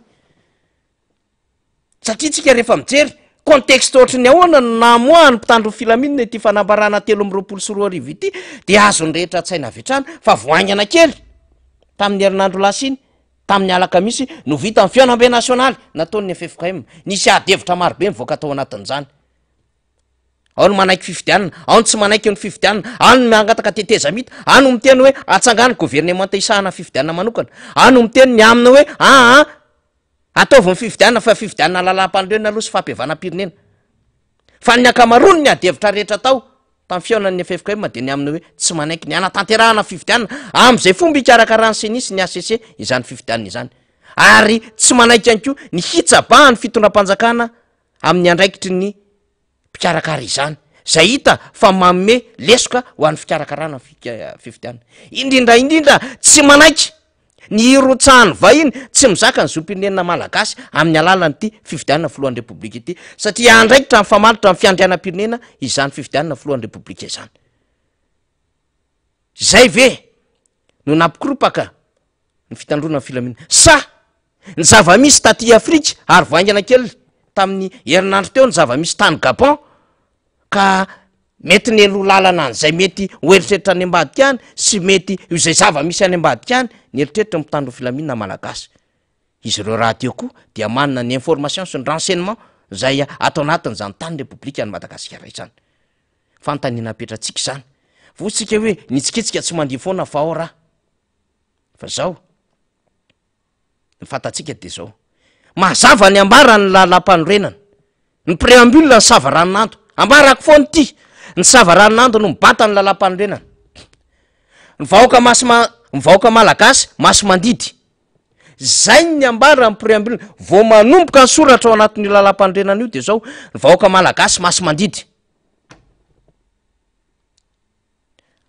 article 5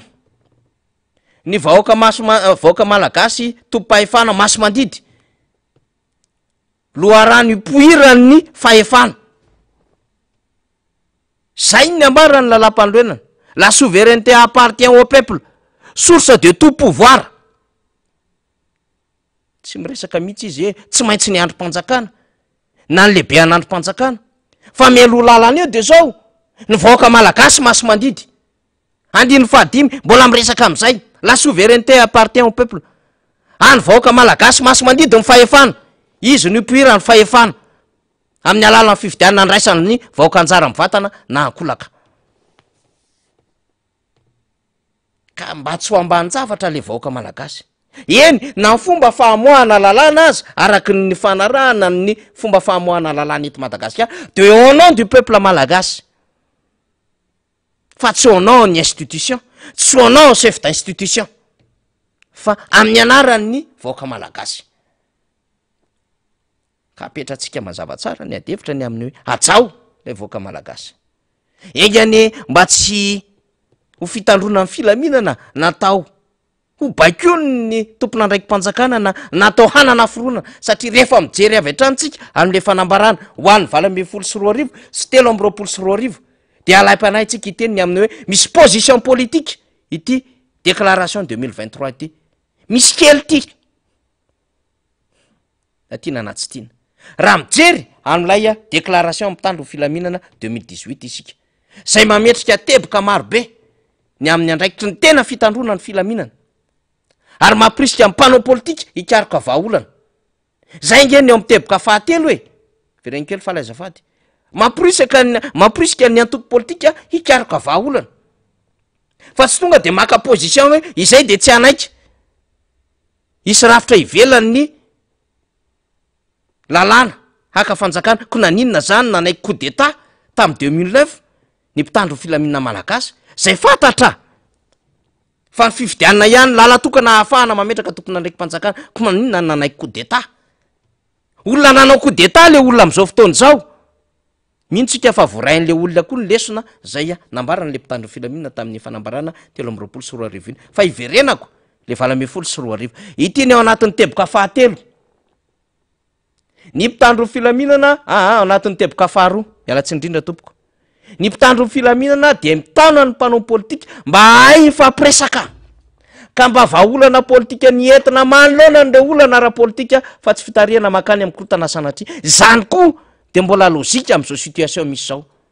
Zay ny antony natonga ny mpanao politika mifandinika amin'ny fampiresaka mieno ny ray aman-dreny hoe inona ny vahaolana tokony ho raisina am'izao situation zao. Fa asakasaky ny fitondram-panjakana sy zay mbola mampijabaka n'le fitondram-panjakana indrindra lay tsy malagasy fa frantsay vahiny roso hatrany amin'ny tsy fanajana ny lalàna ho an'ny eto Madagasikara. Etsika zany fanazavany zany mba hamaropototra tsara ny adevitra mandeha am'izao fotoana zao raha toka misy fionana sy fivoriana etseroa. Netitsika zany adevitra zany ny aminy hoe avy amin'ny vahoaka ary ho an'ny vahoaka mandrakariva ny fitandrona ny filaminana ary zay ny tena iraritsika. Ary etsika zany adevitra zany ny aminy hoe tsy tokony ho atsangana ho fahavalo ny rehetra zay mikaroka vahaolana ho an'ty Madagasikara ity satria ny ahazonina ny tombotso ho an'ny taranaka malagasy no tanjony rehetra fa tsy ny anam-potehana akory ny taranaka malagasy. Zay ary ny zavatra azo nambara tamin'ity androany ity fa makasitraka atsika rehetra izay nanaraka ny fandarana mino fa ho an'ny rariva dia marobe isika no amaly ny antso zay ambaran'ireo mpitandro ny filaminana, ambaran'ireo mpanao politika. Azafady fa manao anina kely fotsiny a partage satria misy namana tsy nahita de manao partage ahako ka zava-dehibe lay ambara ny fomba fanaovana politika rariva dia manasa ny rehetra zany anaraka iza mino isika satria io nge anaty efitrano mihidy misy vavahady ao sy ny sisa dia tsy anelingelina ny fitandrona ny filaminana zany, tsy anelingelina ny fifamovoizana zany ary tsy anelingelina ihany koa ny fitondram-panjakana zany rehetrarehetra zany tsy tokony atahorana fa lalàna mampirisika ny rehetra anatanteraka fivoriana, lalàna ihany koa no manome ny rehetra handray andraikitra zany ho an'ny zava-misy eto amin'ny firenena ka zay no